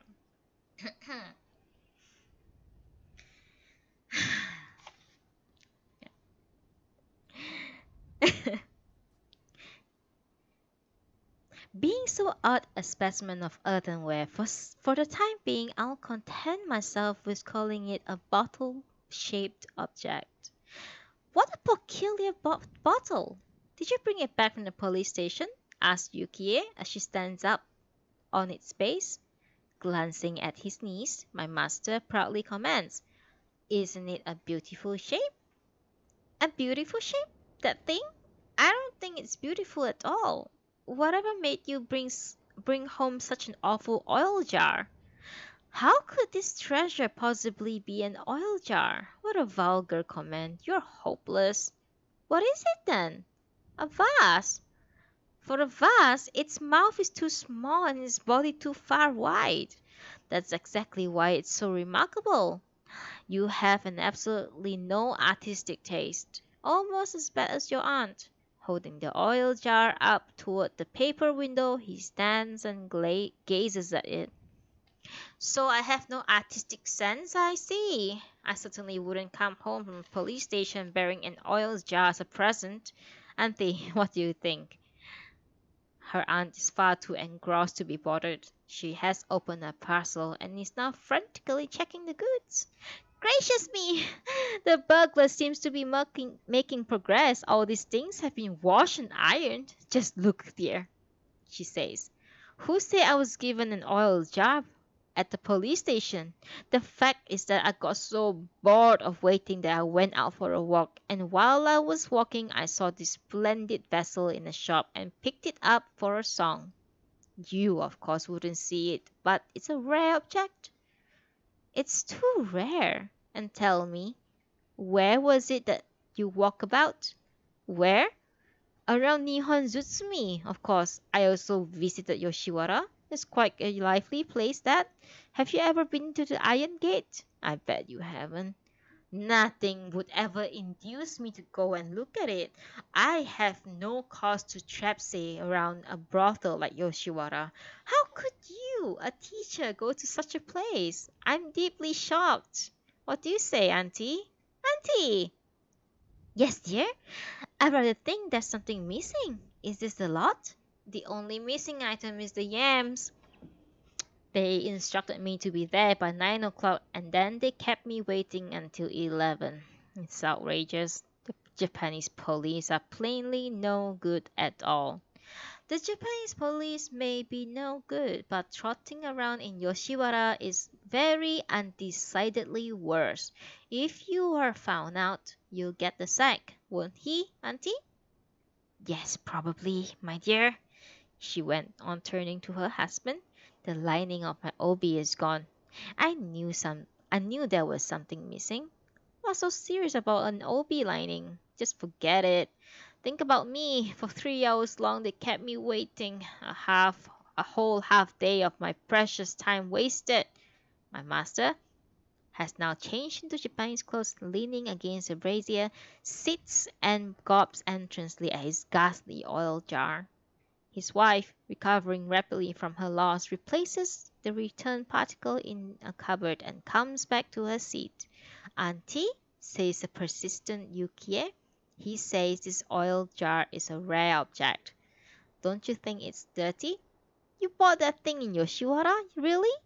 "What do you mean by really? As if you understand anything.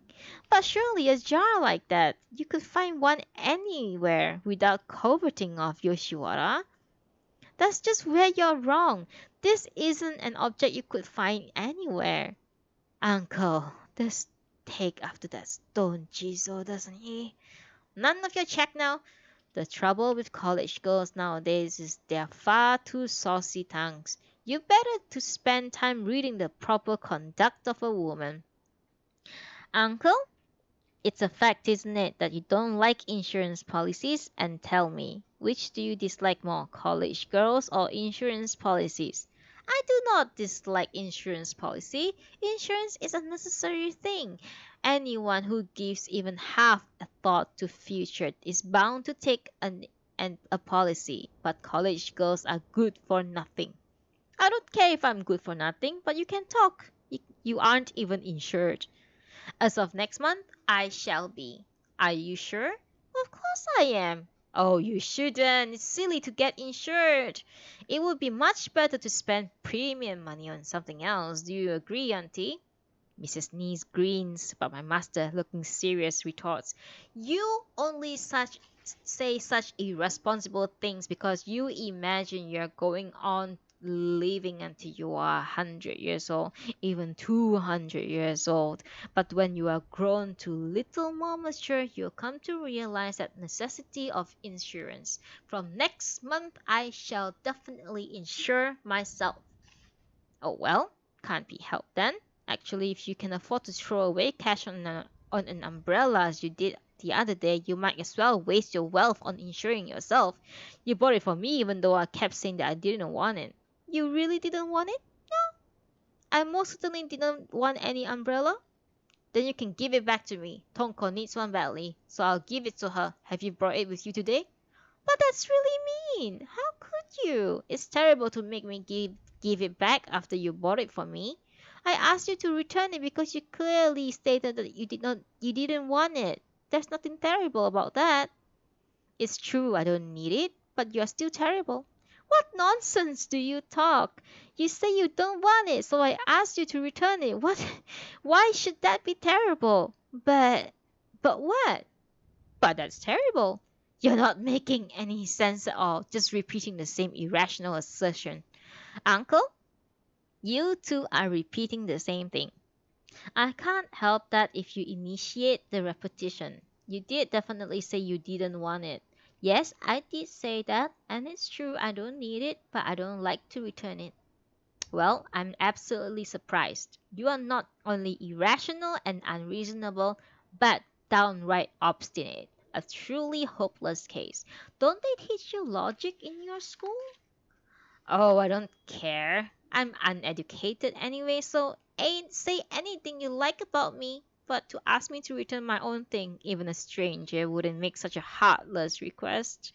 You could learn a thing or two from a poor old daft bamboo." "From who?"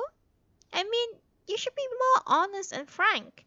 You are a very stupid girl and uncommonly obstinate. That's why you fail to pass your exams." "Even if I do fail, I shan't ask you to pay my school fees. So there." At this point, Yukie appeared to be shaken by uncontrollable emotions. Tears gushed out from her eyes and pouring down her cheek, fell to stain her purple dress. My master sat there stupefied, as though he believed it might help him understand what mental process could produce such copious tears. He sat and blankly stared, sometimes at the top of her skirt, sometimes at her downturned face. Just then Oh-sang appeared at the door. Squatting with her hands spread out on the matting, she announced, "There is a visitor, sir." "Who is it?" asked my master. "A student from your school," answers Oh-sang. casting a sharp, sidelong glance at Yukie's tear-stained face. My master took himself off to the drawing room in pursuit of further material for this book, in particular as it might bear upon my study of the human animal. I sneaked out after him by the way of the veranda. If one to make a worthwhile study of mankind, it is vital to seize upon eventful moments. At ordinary times, most human beings are wearily ordinary, depressingly banal in appearance, and deadly boring in their conversation. However, at certain moments, by some peculiar, almost supernatural process, their normal triviality can be transformed into something so weird and wonderful that no feline scholar of their species can afford to miss any occasion when that transformation seems likely to take place. Yukie's sudden deluge of tears was a very good example of this phenomenon.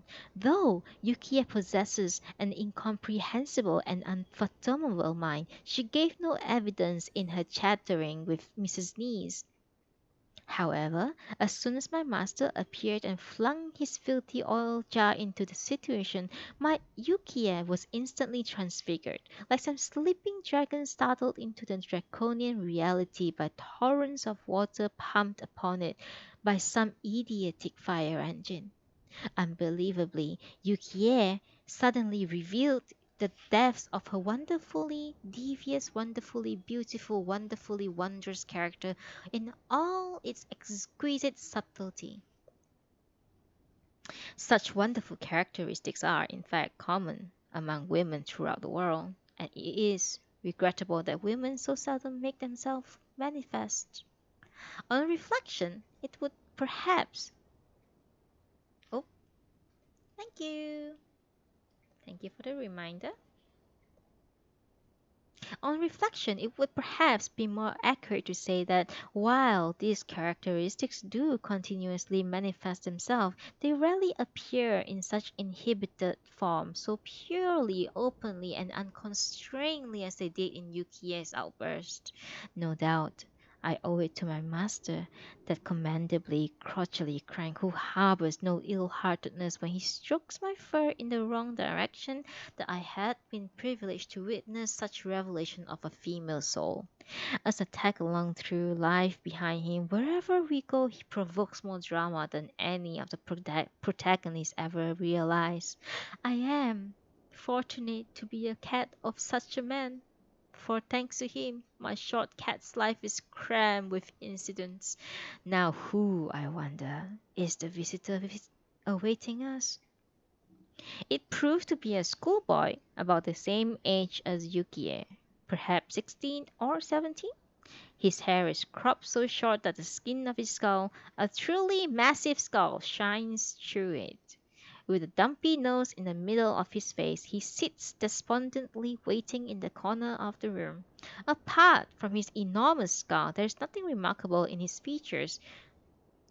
However, since that head looks huge in its virtually hairless state, it will certainly catch the eye when he lets his grow long as does my master. It is one of my master's private theories that heads so vast are always adult. He may, of course, be right, but heads of such Napoleonic grandeur remain indeed impressive. The lad's kimono, like any of house, the lad's kimono, like that of any houseboy, is made out of common dark blue cotton with patterns splashed in white.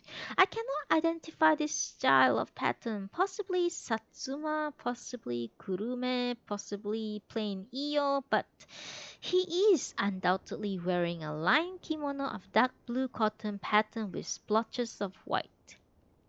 Its sleeves seem somewhat short, and he would appear to be wearing neither a shirt nor any underwear. I understand that it is currently considered very stylish, positively dandified to go out in lined kimono without underwear, even without socks, but this particular young man, far from being stylish, gives a strong impression of extreme shabbiness. In particular, I noticed that barefooted, like our recent burglar, he has marked the matting of 3 dirty footprints and now doing his best to look respectful and certainly looking ill at ease sit uncomfortably upon the fourth of them. It is in no way extraordinary to see respectable person behaving respectfully, but when some wild young hooligan with his skinhead hairstyle and his too small clothing sits himself in reverent pose, the effect is distinctly incongruous. Creatures who have effrontery even to proud their insolent refusal to bow to their teachers when they meet them in the street must find it very painful to sit up properly like anyone else even for so little as half an hour. Moreover, since this particular Yahoo is actually trying to behave as if he were a gentleman by birth, a man of modest natural modesty and cultivated virtue, the comic incompetence of his performance must surely add to his suffering. I marvel at the agonizing self control by which a lout so boisterous both in classroom and on playground can bring himself endure such laughable charade. It is pitiful, at the same time funny. In confrontation of this sort, however stupid my master may be, he still seems to carry rather more weight than any individual pupil. Indeed, my master must be feeling pretty pleased with himself.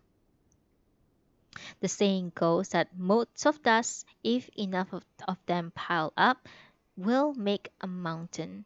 One solitary schoolboy may well be insignificant, but schoolboys gang together can be formidable, capable of agitating for expulsion of a teacher, even going on strike, just as cowards going aggressive under the spur of grog. So may students emboldened by mere numbers into stirring up riot be regarded as having lost their senses by becoming intoxicated with people. How else can one explain how my master, who, however antiquated and decrepit he may be, is nevertheless a teacher, could in his own schoolroom have been more reduced to an object of derision by this gruffy little runt now making himself small, dejected, perhaps, rather than truly humbled, in a corner of our room. Even so, I find it hard to credit that so miserable a sniveler could ever dare to rag or mock my master. That noble figure, shoving a cushion toward drooping Crumpet bade him to sit on it, but the latter, though he managed to mumble nervous "thank you," made no move at all. It's quaint to see a living being, even his big head, sitting blankly with a partly faded cushion rammed up against his knees. The cushion, of course, says nothing, not even "sit on me." But cushions are for sitting on. Mrs. Neese didn't go to the market stall and buy this particular cushion in order it should be looked at. It follows that anyone who declines to sit on a cushion in effect casting a slur on its cushionly good name. Indeed, when my master has specifically ordered the cushion for sitting on, a refusal to do so extends the insult to the cushion into a slightly upon my master.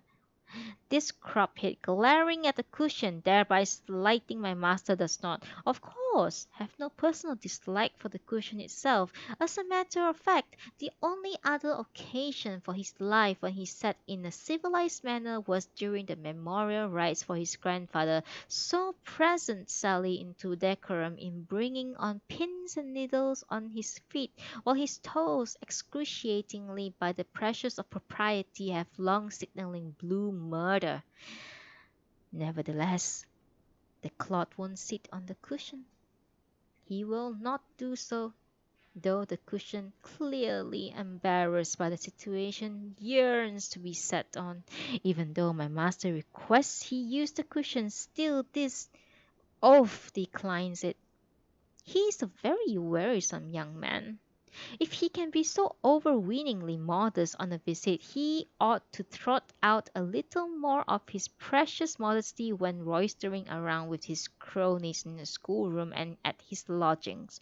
He positively reeks of decorous reserve when it's totally uncalled for, yet when just a touch of self-deprecation would hardly come amiss, he's raucous, coarse, and cocky. What an irksome, cross-grained crophead this young rascal is! At that moment, the sliding door behind him quietly slid open and Yukiya came in formally to place a cup of tea before the silent youth. In normal circumstances, he would have greeted the appearance of such refreshment with jeering catcalls about poor old savage tea, but today, already wilting under my master's immediate presence, he suffers further agony as a priestly conducted young lady served him tea with all that affected ceremoniality which has only recently been drilled into her at school. As Yukie closed the sliding door, allowed herself safe behind the young man's back to break into a broad grin, which shows that a female is remarkably more self-composed than a man of the same age. Indeed, Yukie very evidently has far more spirit to her than this cushion-shunning twit. Her barefaced grin is all more remarkable when one remembers that only a few minutes ago tears of resentment were pouring down her cheeks. After Yukiya left, a long silence fell. Eventually, my master, feeling that the interview was in danger of becoming some kind of a dour religious exercise, took the initiative and opened his mouth. Your name? What did you say it was? Yore. Yore? Yore, and what else? What's your first name? Lancelot. Lancelot Yore. I see. Quite a resounding name. Certainly not modern. Somewhat old-fashioned name. You're in your fourth year, aren't you? No. Your third year? No, my second year. And in class A? In class B? In B. Then you're in my class. I see.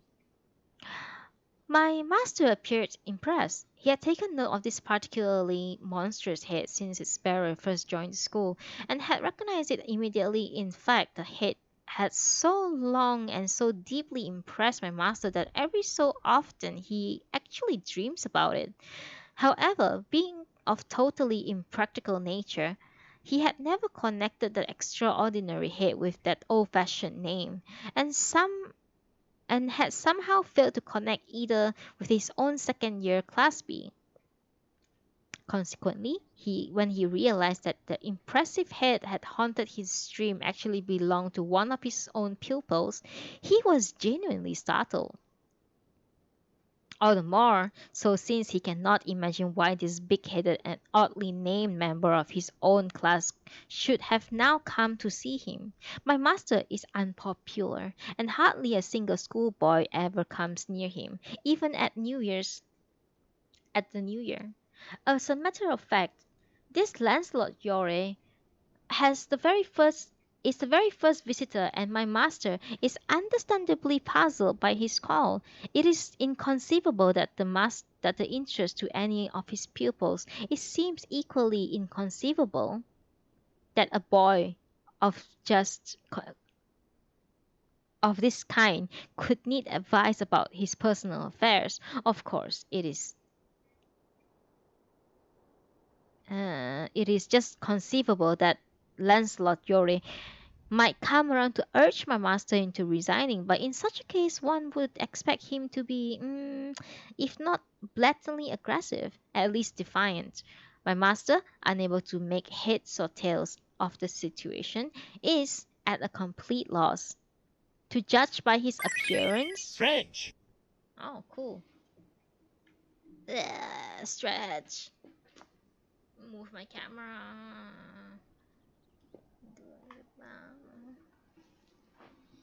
Uh, oh my god, it's a long chapter. How are you guys doing? So many of you today. Oh, good stretch. That was a good stretch.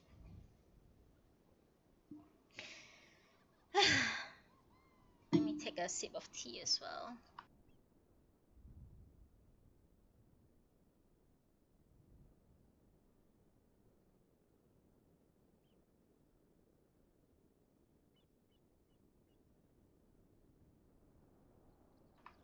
Yeah, I was curious if you are still alive somehow in the in game and also in my live stream because this chapter is so long. It's almost 3 hours now. Okay, we're gonna continue. I think there's about a few more pages to go. Let's go.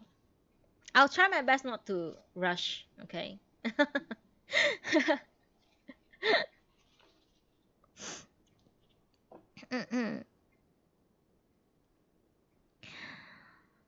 uh,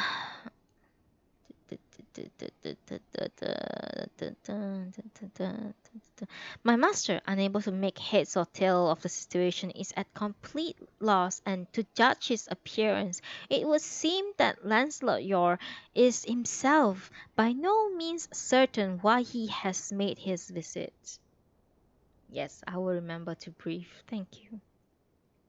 In the end, my master was driven to asking point blank questions. Have you come here to chat? No, not for that. Then you have something to tell me? Yes. About school? Yes. I wanted to tell you something.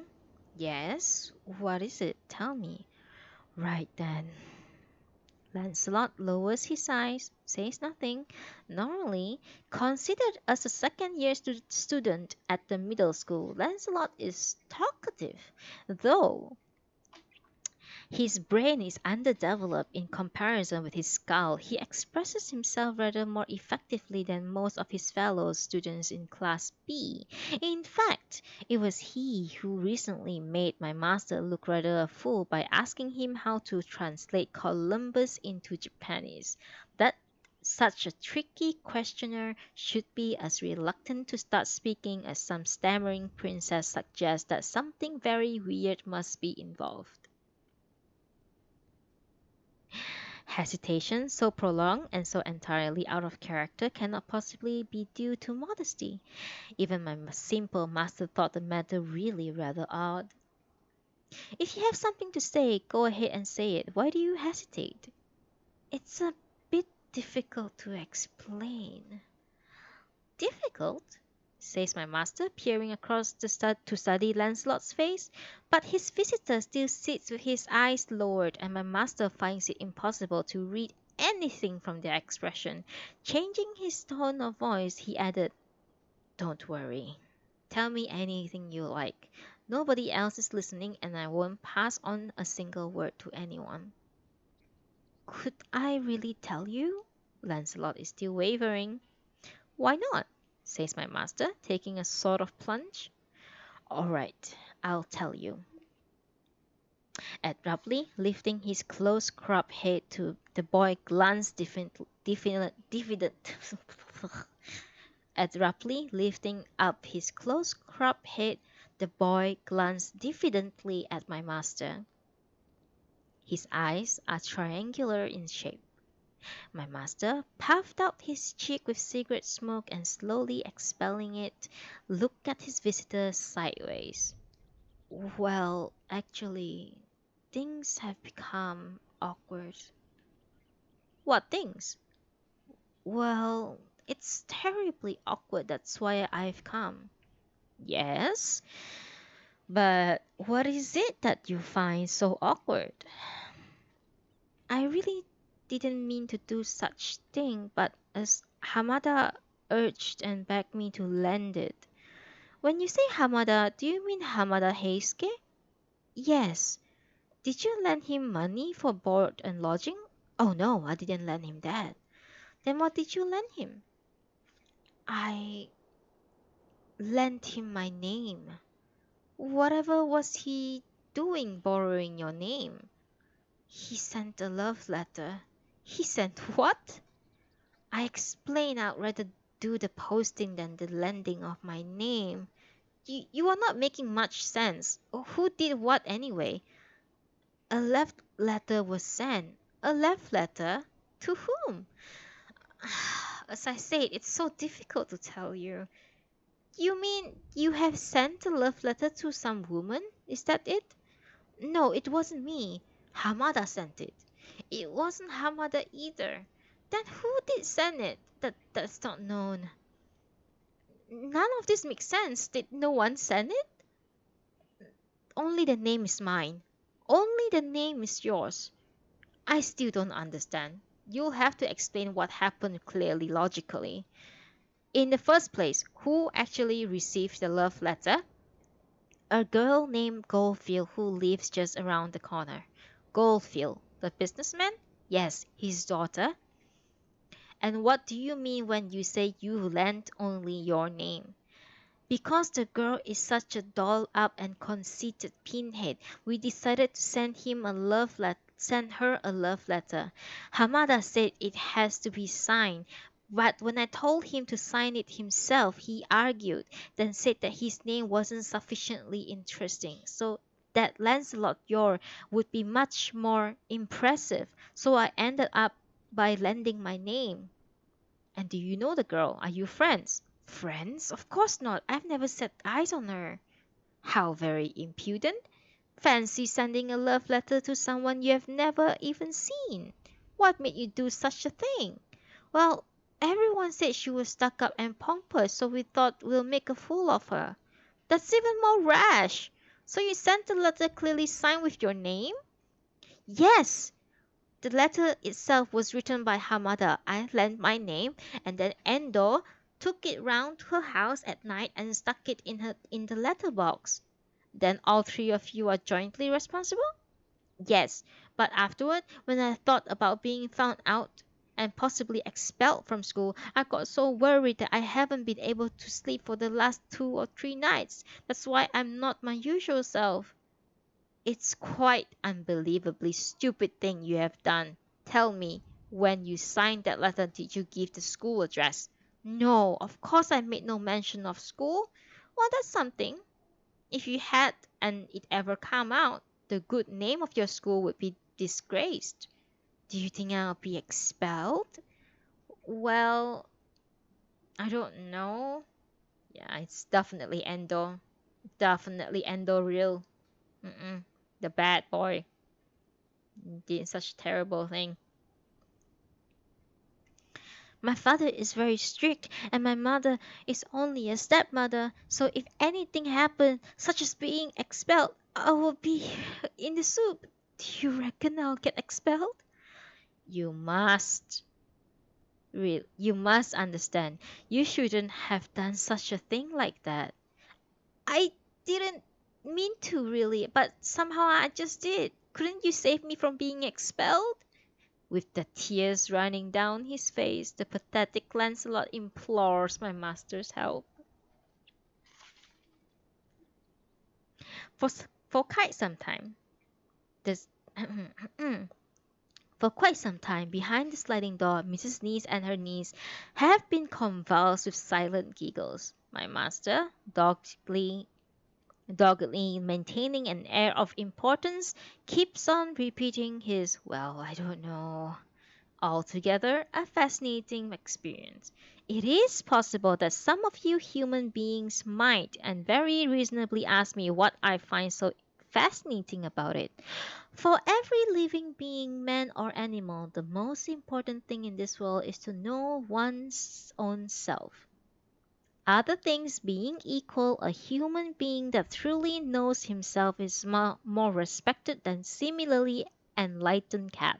Should the humans of my acquaintance ever achieve such self-awareness, I would immediately abandon as unjustifiedly heartless this somewhat snide account of their species as I know them. However, Just a few human beings actually know the size of their own noses, even fewer know the nature of their own selves, for if they did, they would not need to pose such question to a mere cat whom they normally regard as disregard with contempt.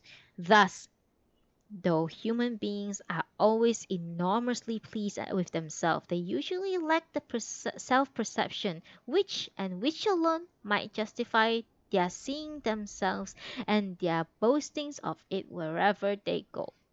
As the lords of all creations, to top things off, they display a brazenly calm conviction in their role, positively laughable, for there they are, making a great nuisance of themselves with their fussing entreaties to be taught where to find their own full noses, while at the same time strutting around with placard on their backs declaring their claims to be lords of creation.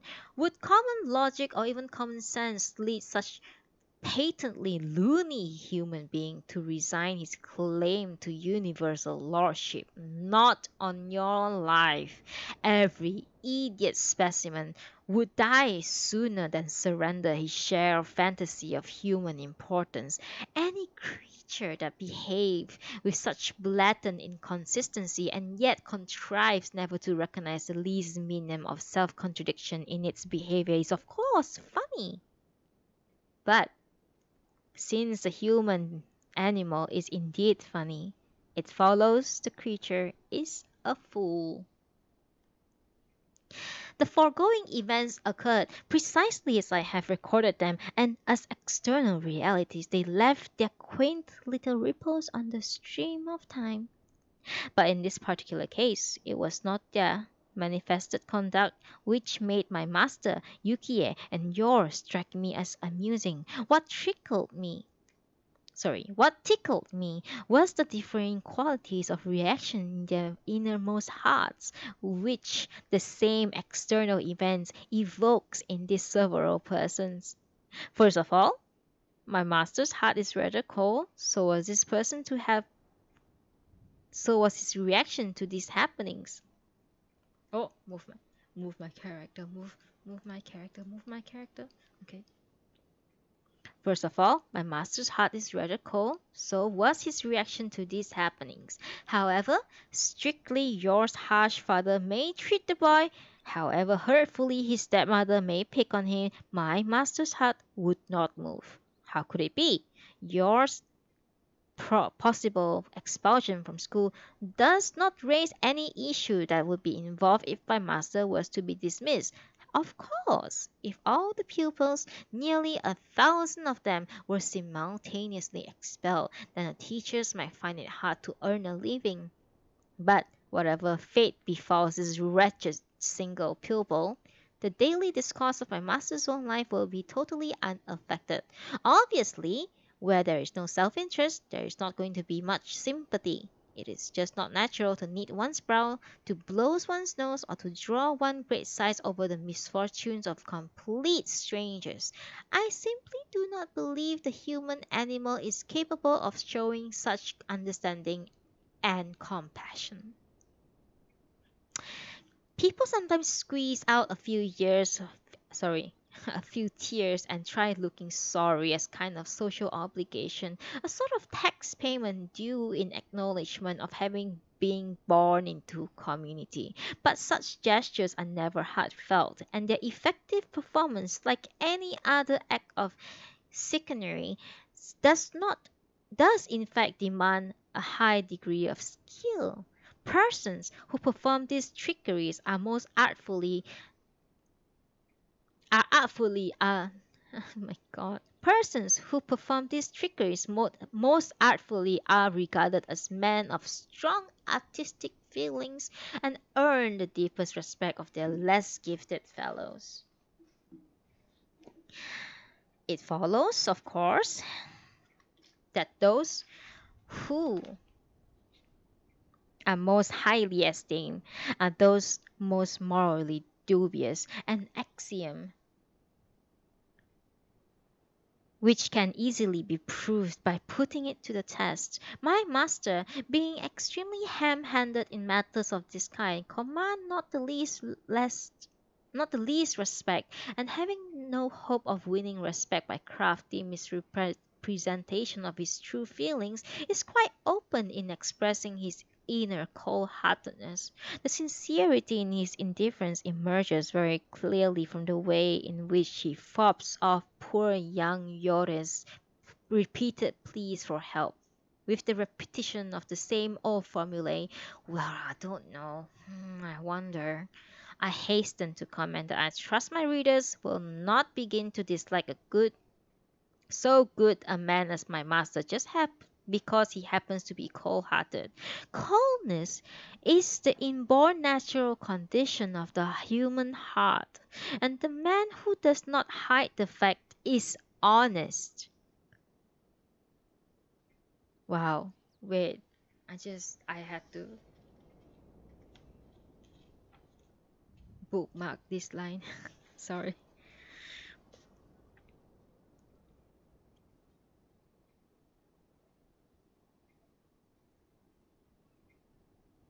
I got stunned by this sentence. I'm sorry. if if in circumstances such as I've described, you really are expecting something more than cold-heartedness, then I can only say that you have sadly overestimated the worth of humankind. When even more honesty is in notably short supply, it would be absolutely ridiculous to expect display of magnanimity. Or do you seriously believe that the eight good men have stepped out of the pages of Bacon's silly novel in order to take up residence in our neighborhood? So much for my master. Let us now consider his womenfolk tittering away together in the living room. They, in fact, have gone a stage beyond impure indifference of my master, and naturally adapted as they are to the comic and the grotesque, as thoroughly enjoying themselves. These females regard the master of the love letter a matter of excruciating concern to that miserable crophead as a gift from a kindly heaven. There is no particular reason why they regard it as a blessing. It just seems like one to them. However, if one analyzes their mirth, the simple fact is that they are glad that Yore is in trouble. Ask any female whether she finds it amusing, even a cause for outright laughter when other people are in trouble, and she will either call you mad or affect to have been deliberately insulted by a question so demeaning to the dignity of her sex. It may well be true that she feels she's been insulted, but it is also true that she laughs at people in trouble. That is very true. I do laugh when people get in trouble. If you look at my clips in this channel, you will see that I laugh whenever people die in the stream. The reality of this ladylike position is that, inasmuch as the lady intends to do something that would impugn her character, no decent person should draw attention to the fact. Correspondingly, the gentleman's position is to acknowledge that he steals, but to insist that nobody should call him immoral because an accusation of immorality would involve a stain on his character, an insult to his good name. Women are quite clever. They think logically. If one has the ill luck to be born a human being, one must prepare oneself not to be distressed that the other people will not so much as to look when you are being kicked and beaten up. And not just that, one must learn to think it a pleasure to be spat on, shat on, and then held up to be laughed at. If one cannot learn these simple lessons, there is no chance of becoming a friend of such clever creatures as women. By an understandable error of judgment, the luckless Lancelot Yore has made a sad mistake and now greatly humiliated. He might possibly feel that it is uncivilized to snicker at him behind his back when he is thus humiliated, but at any such feelings on his part would simply be demonstration of pure childishness. I understand that women call it narrow-mindedness if one gets angry with persons who commit such breach of etiquette. So unless young Ayore is prepared to acquire that further humiliation, he would best belt up. Finally, I will offer a brief analysis of Yore's own inward feelings. That infantile suppliant is a living lump of quivering anxiety. Just as Napoleon's massive head was bulgy with ambitions, so Yoris Gert's skull is bursting with anxiety. The occasional puppy-like quivering of his pudgy nose betrays that his inner distress has forced a connection with his nasal nerves, so that the nastiest of reflex reaction he twitches without knowing. Now, for several days he has been at the end of his tether, going around with a lump in his stomach as though he has swallowed a cannonball. Finally, at his wits' end and in the extremity of his desperation, he has come to humble his head before a teacher he most cordially dislikes.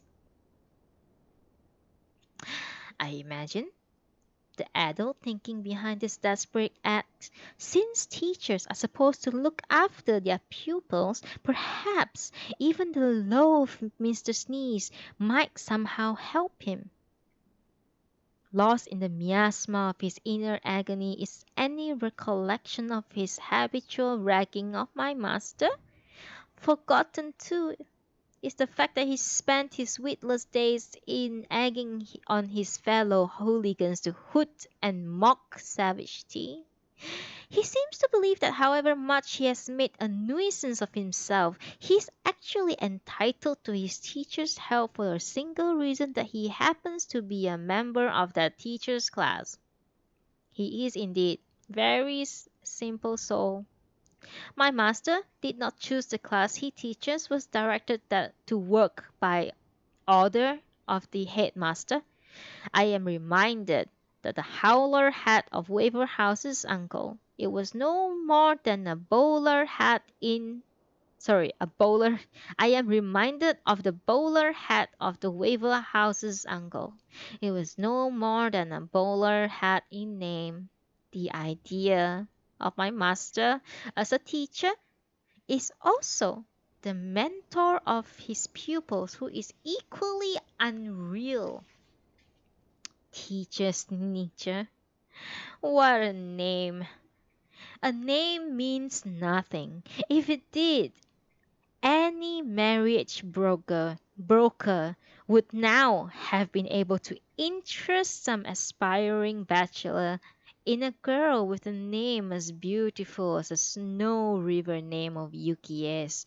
The dismal Yore is not deftly egocentric, but deftly overestimating human kindliness. Assumes that his fellow creatures are under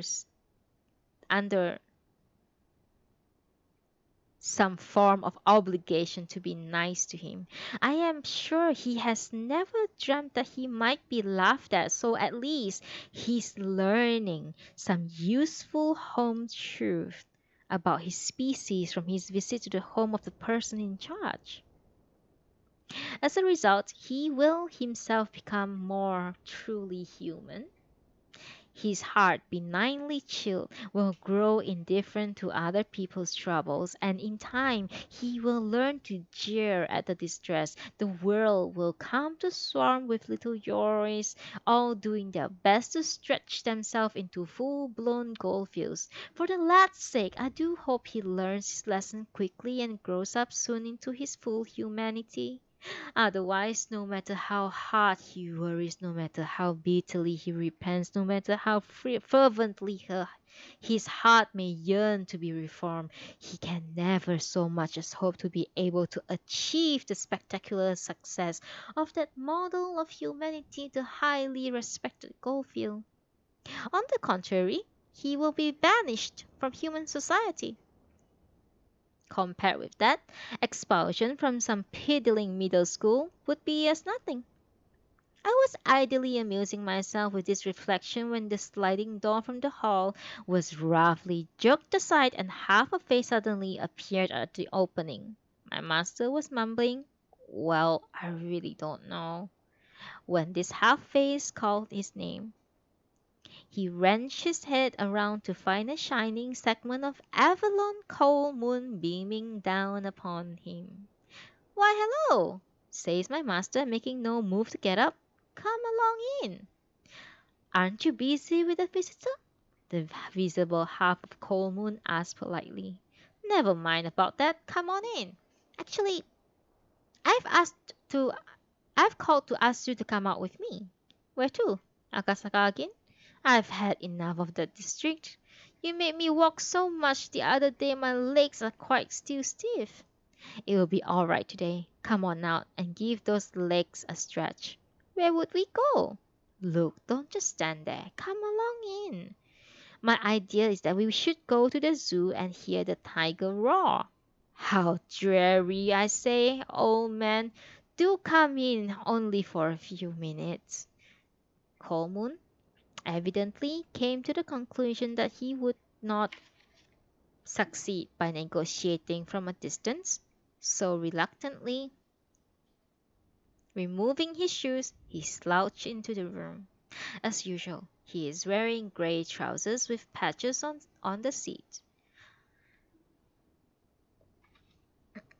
These patches, he is always telling us, are not there either because the trousers are old or because his bottom is too heavy. The reason is that he just started to learn how to ride a bicycle and the patches are needed to resist the extra friction upon.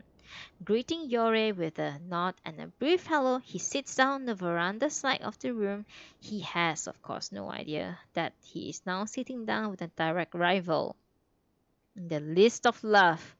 The very person who has sent a love letter to the damsel now regarded by all and sundry as the future Mrs. Coleman. "There's nothing particularly interesting about a tiger's roar," observed my master. "Well, not just at this exact moment, but my idea is that we should go walk about for a bit, then go to the zoo around 11. So, by then, the old trees in the park will be darkly frightening like a silent forest. Well, possibly. Certainly will be more deserted by daytime. We'll follow a path thickly wooded as possible, one where even in daytime few people passes. Then, before you know it, we'll find ourselves thinking we are far away from the dusty city and a feeling I'm sure will grow within us that we have somehow wandered far Stretch. away into far off mountain." Yes, I will stretch. Thank you, Exia. Oh my god. How's everyone doing so far? Ugh. Still alive? Still enjoying the story? Even my cat is stretching. Oh my god. He can feel it. Oh, I need to take a picture of this. He's so cute.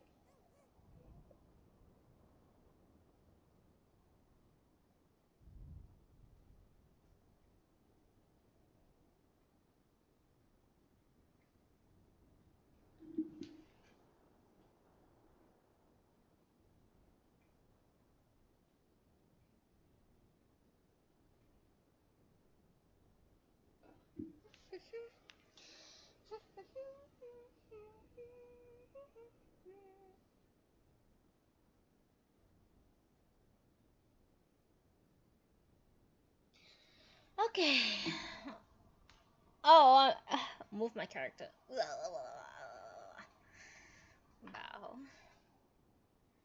Yeah, I'm a bit tired today. I don't know why. Postcat.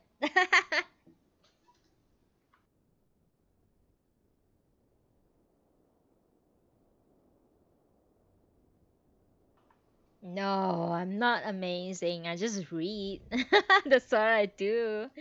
Thank you, Keiko. I think you are here in game. Yeah, Keiko is here today. Thank you so much. Oh, so many of you in here. Kitty pigs. Okay, I'll consider that.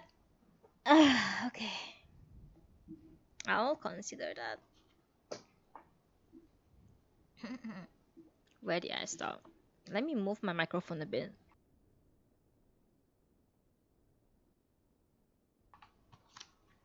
Hmm,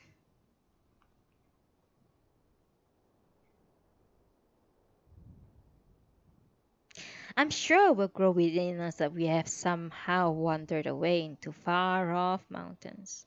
What does one do with a feeling like that? Feeling like that, we'll just stand there, silent and motionless for a little while. Then, suddenly, the roar of a tiger will burst upon us.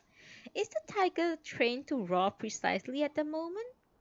I guarantee he'll roar, even in the broad day. That fearsome sound can be heard all the way at the Science University. So after dark, in the very dead of night, when not a soul's about, in the deep, hushed loneliness, when the death can be felt in the air, and one breathes the reek of evil mountain spirits.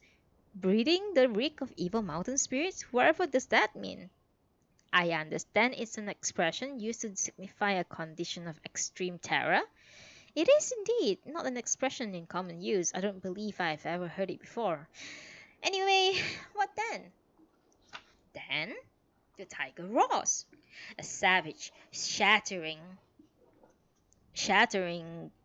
roar that seems to strip each shaking leaves from the ancient cedar trees. Really is terrifying. I can well believe it is. Well then, how about joining me for such an adventure? I'm sure we'll enjoy it. An experience to be treasured. Everyone sometimes. That's how I see it. Really ought to hear a tiger roar from the depths of night. Well, says my master, I don't know. He drops on Cold Moon an enthusiastic proposal for an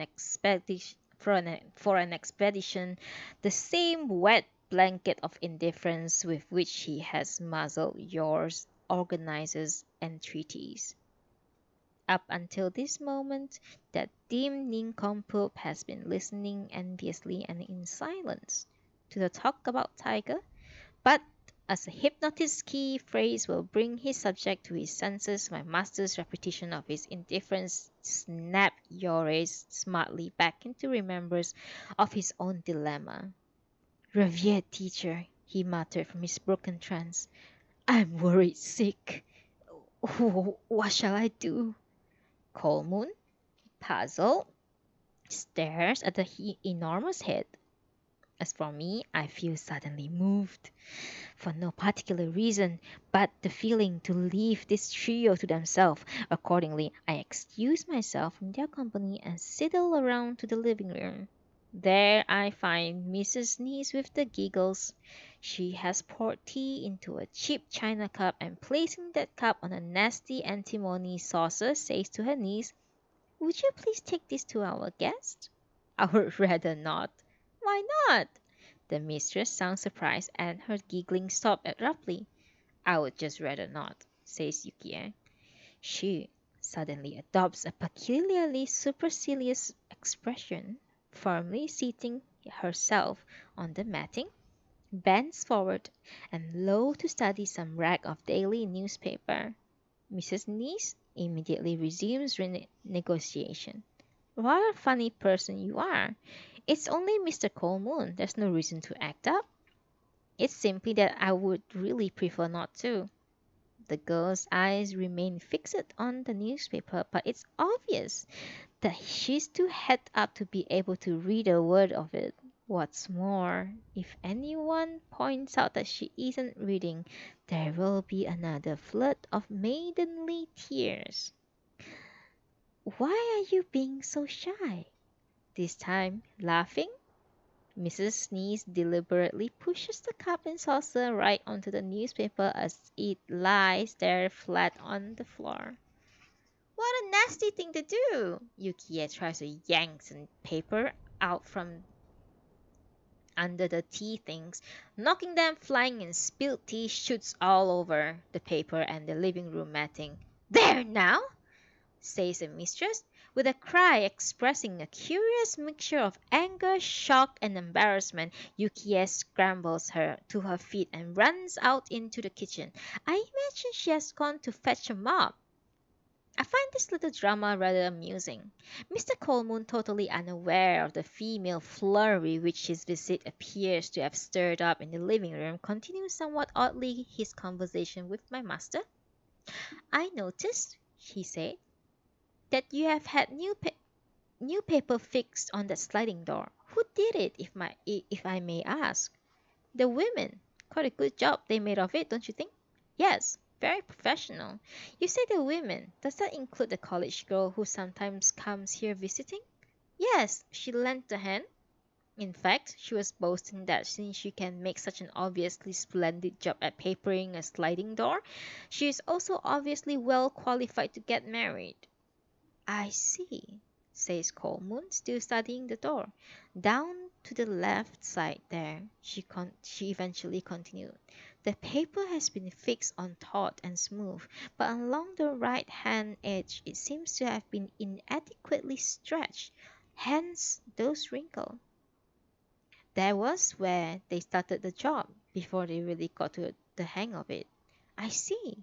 It's certainly less well done. The surface forms an expositional curve sorry. The surface forms an exponential curve irrelatable to any ordinary functions. From abyss of his scientific training, Colemoon judges up monstrosities. I dare say, says my master, indifferent as ever.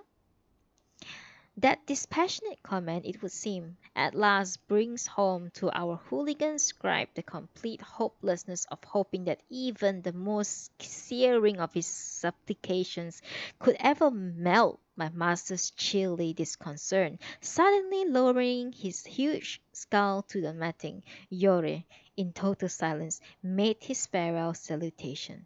Ah, said my master, you're leaving. Yore's crestfallen appearance provided his only answer. We heard him dragging his heavy cedar clock even after he had gone out through the gate. A pitiable case.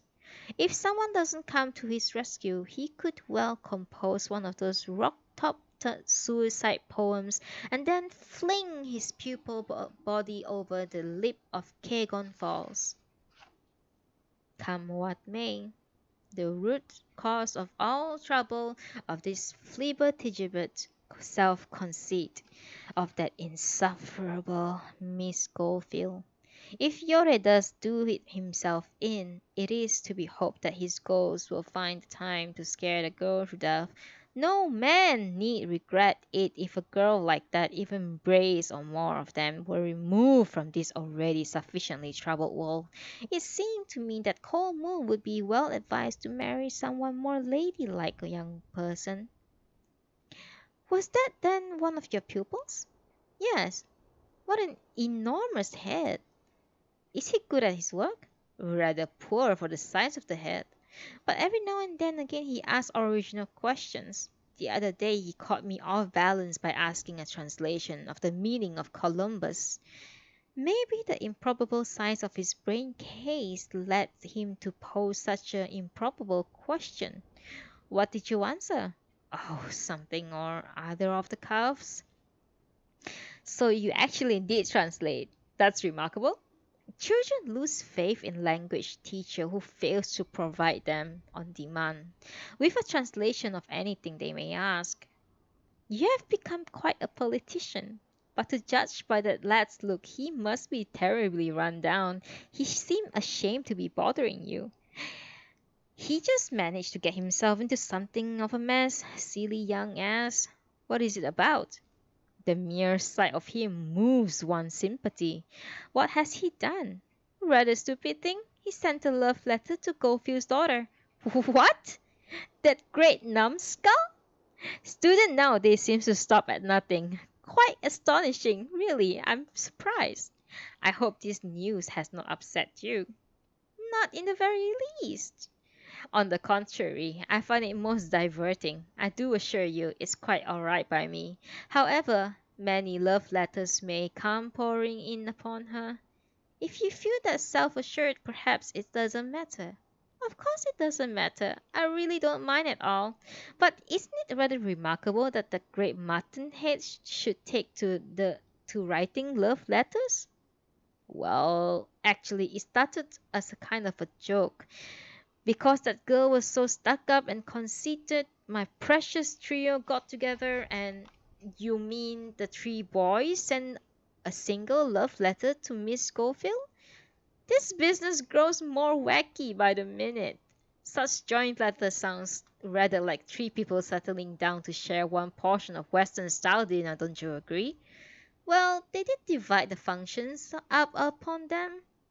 One wrote the letter, one posted it, and the third loaned his name as a signature.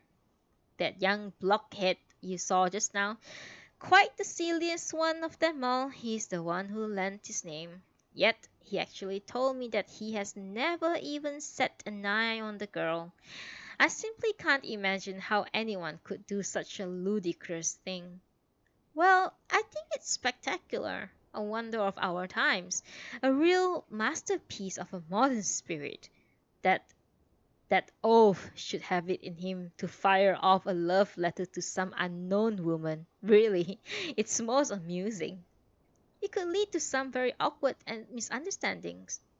What would it matter if it did? It would be skin off nobody's nose but the Goldfields. But this daughter of theirs is the very girl you may be marrying. True, but I only may be marrying her. Don't be so concerned. Really, I do not mind in the least about the Goldfields. You may not mind, but oh, I'm quite sure the Goldfields wouldn't mind, honest. All right then, if you say so. Anyway, after the deed was done, the letter delivered, the boy suddenly began to get qualms of conscience. More precisely, he became quite scared of being found out and therefore came sheepishly around here to ask me for advice. Really? Was that why he looked so very down in the mouth? He must at heart be a very timid boy. You gave him some advice, I suppose? He's scared silly of being expelled from school. That's his chief worry. Why should he be expelled from school? Because he has done such a wicked and immoral thing. You can't call sending a love letter, even as a joke, either wicked or immoral. It's just not that important. In fact, I would expect the Goldfields to take it as an honor and go around boasting about it. Oh, surely not. Anyway, even if it was a wrong thing to do, it's hardly fair to let the poor boy worry himself sick about it. You should be sending him to his death. You could be sending him to his death, though his head is grotesque. His features are not evil. He was twitching his nose, rather sweet really. You're becoming as irresponsible as Waverhouse in the breezy things you say. Well, that's no more than the current style. It's a bit old-fashioned to take things quite seriously as you do. It's hardly a question of being up to date or out of fashion. Surely, at any time, anywhere, only a complete fool could think it would be funny to send a love letter to an unknown person. It flies in the face of common sense. Come on now. The vast majority of jokes depends on the reversal of ordinary common sense. Ease up on the lad. If only in common charity, do what you can to help him. From what I saw, he was already on his way to Kegon Falls. Perhaps I should. Indeed, you should. After all, the world is stiff of full grown men.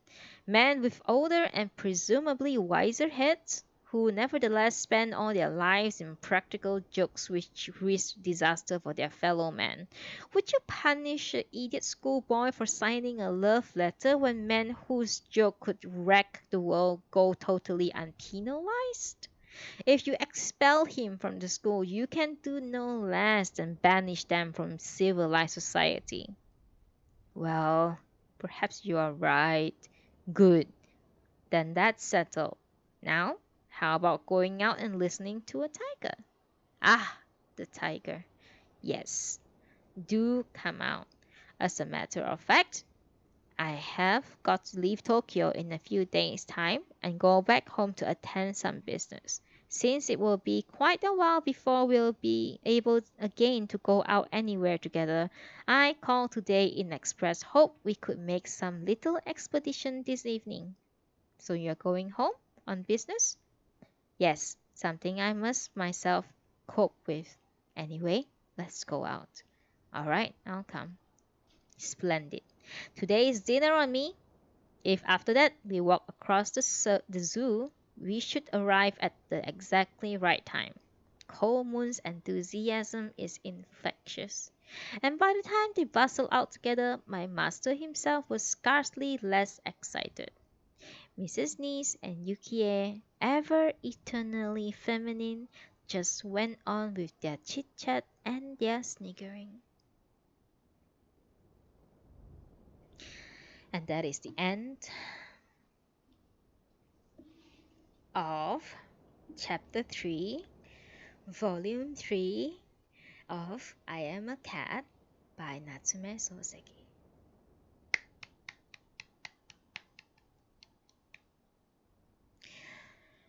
Thank you very much for listening to me today. Oh my god. Thank you, thank you, thank you, thank you, thank you, thank you, thank you, thank you, thank you to everyone. Thank you. Thank you. Oh my god. It's oh my god. I don't know. I think it's about the same amount of like text, but it feels so much longer this time. Oh my god. It feels yeah. I hope you guys didn't fall asleep while I was reading. How do you guys enjoying the story so far? Isn't it? We are very close to the end, dude. Are you guys excited? Oh my god. Arua, nice to meet you. Stratos, nice to meet you. Thank you so much for being here. Thank you so much for being here. Thank you, thank you, thank you. Thank you so much. You guys are awesome, as always. As always. Thank you so much.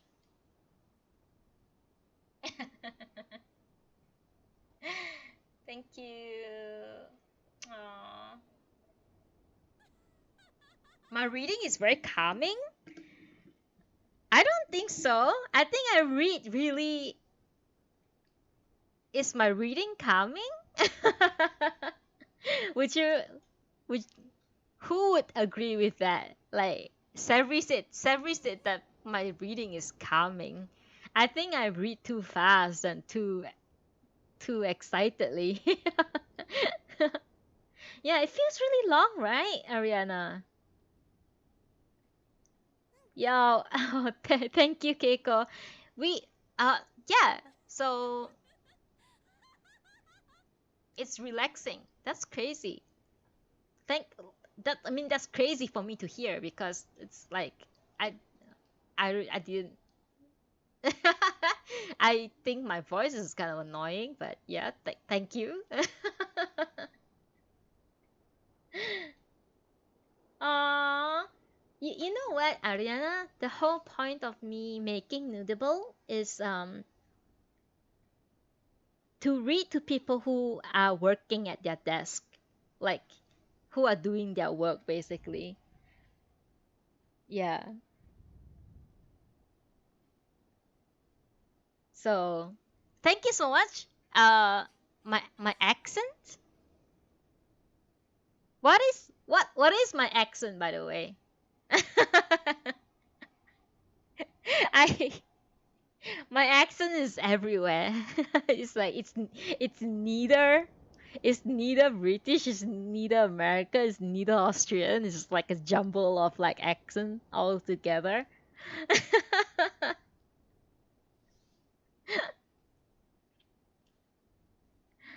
Thank you. Asian, I guess. Asian accent. Okay. All right. So it's very obvious that I'm an Asian person. So I can't even sounds like Singaporean accent.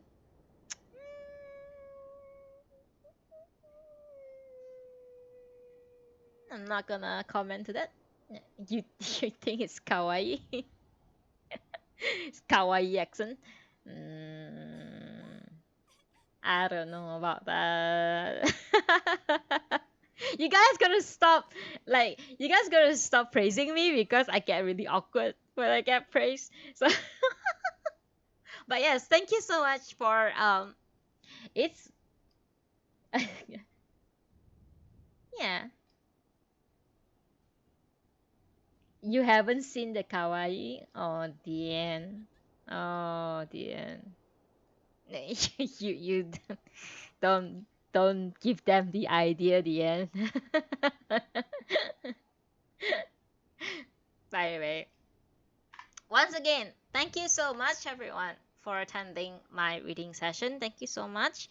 I'm always happy to you're requesting a quote. Ah, quote on love. Okay. Uh, Keiko, you can request up to page 128. So, can you give me a page that you want?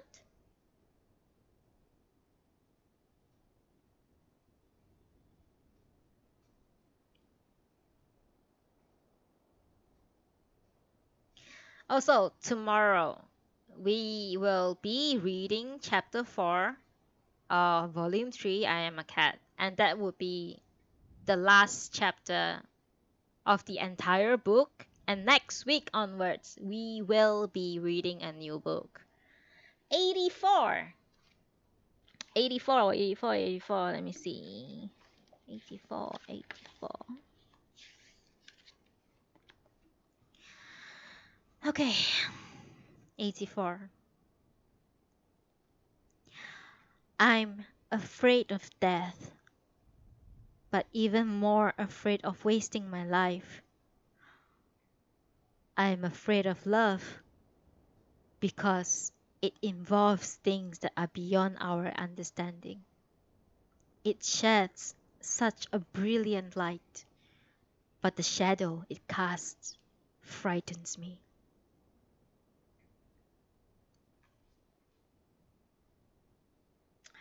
And that is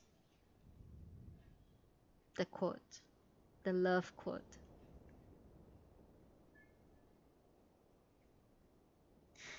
Right?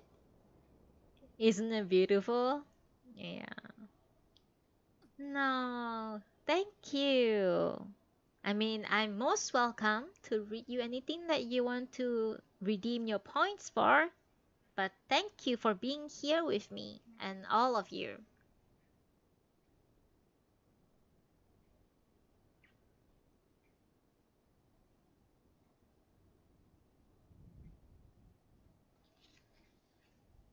Yeah, that's a beautiful one, isn't it?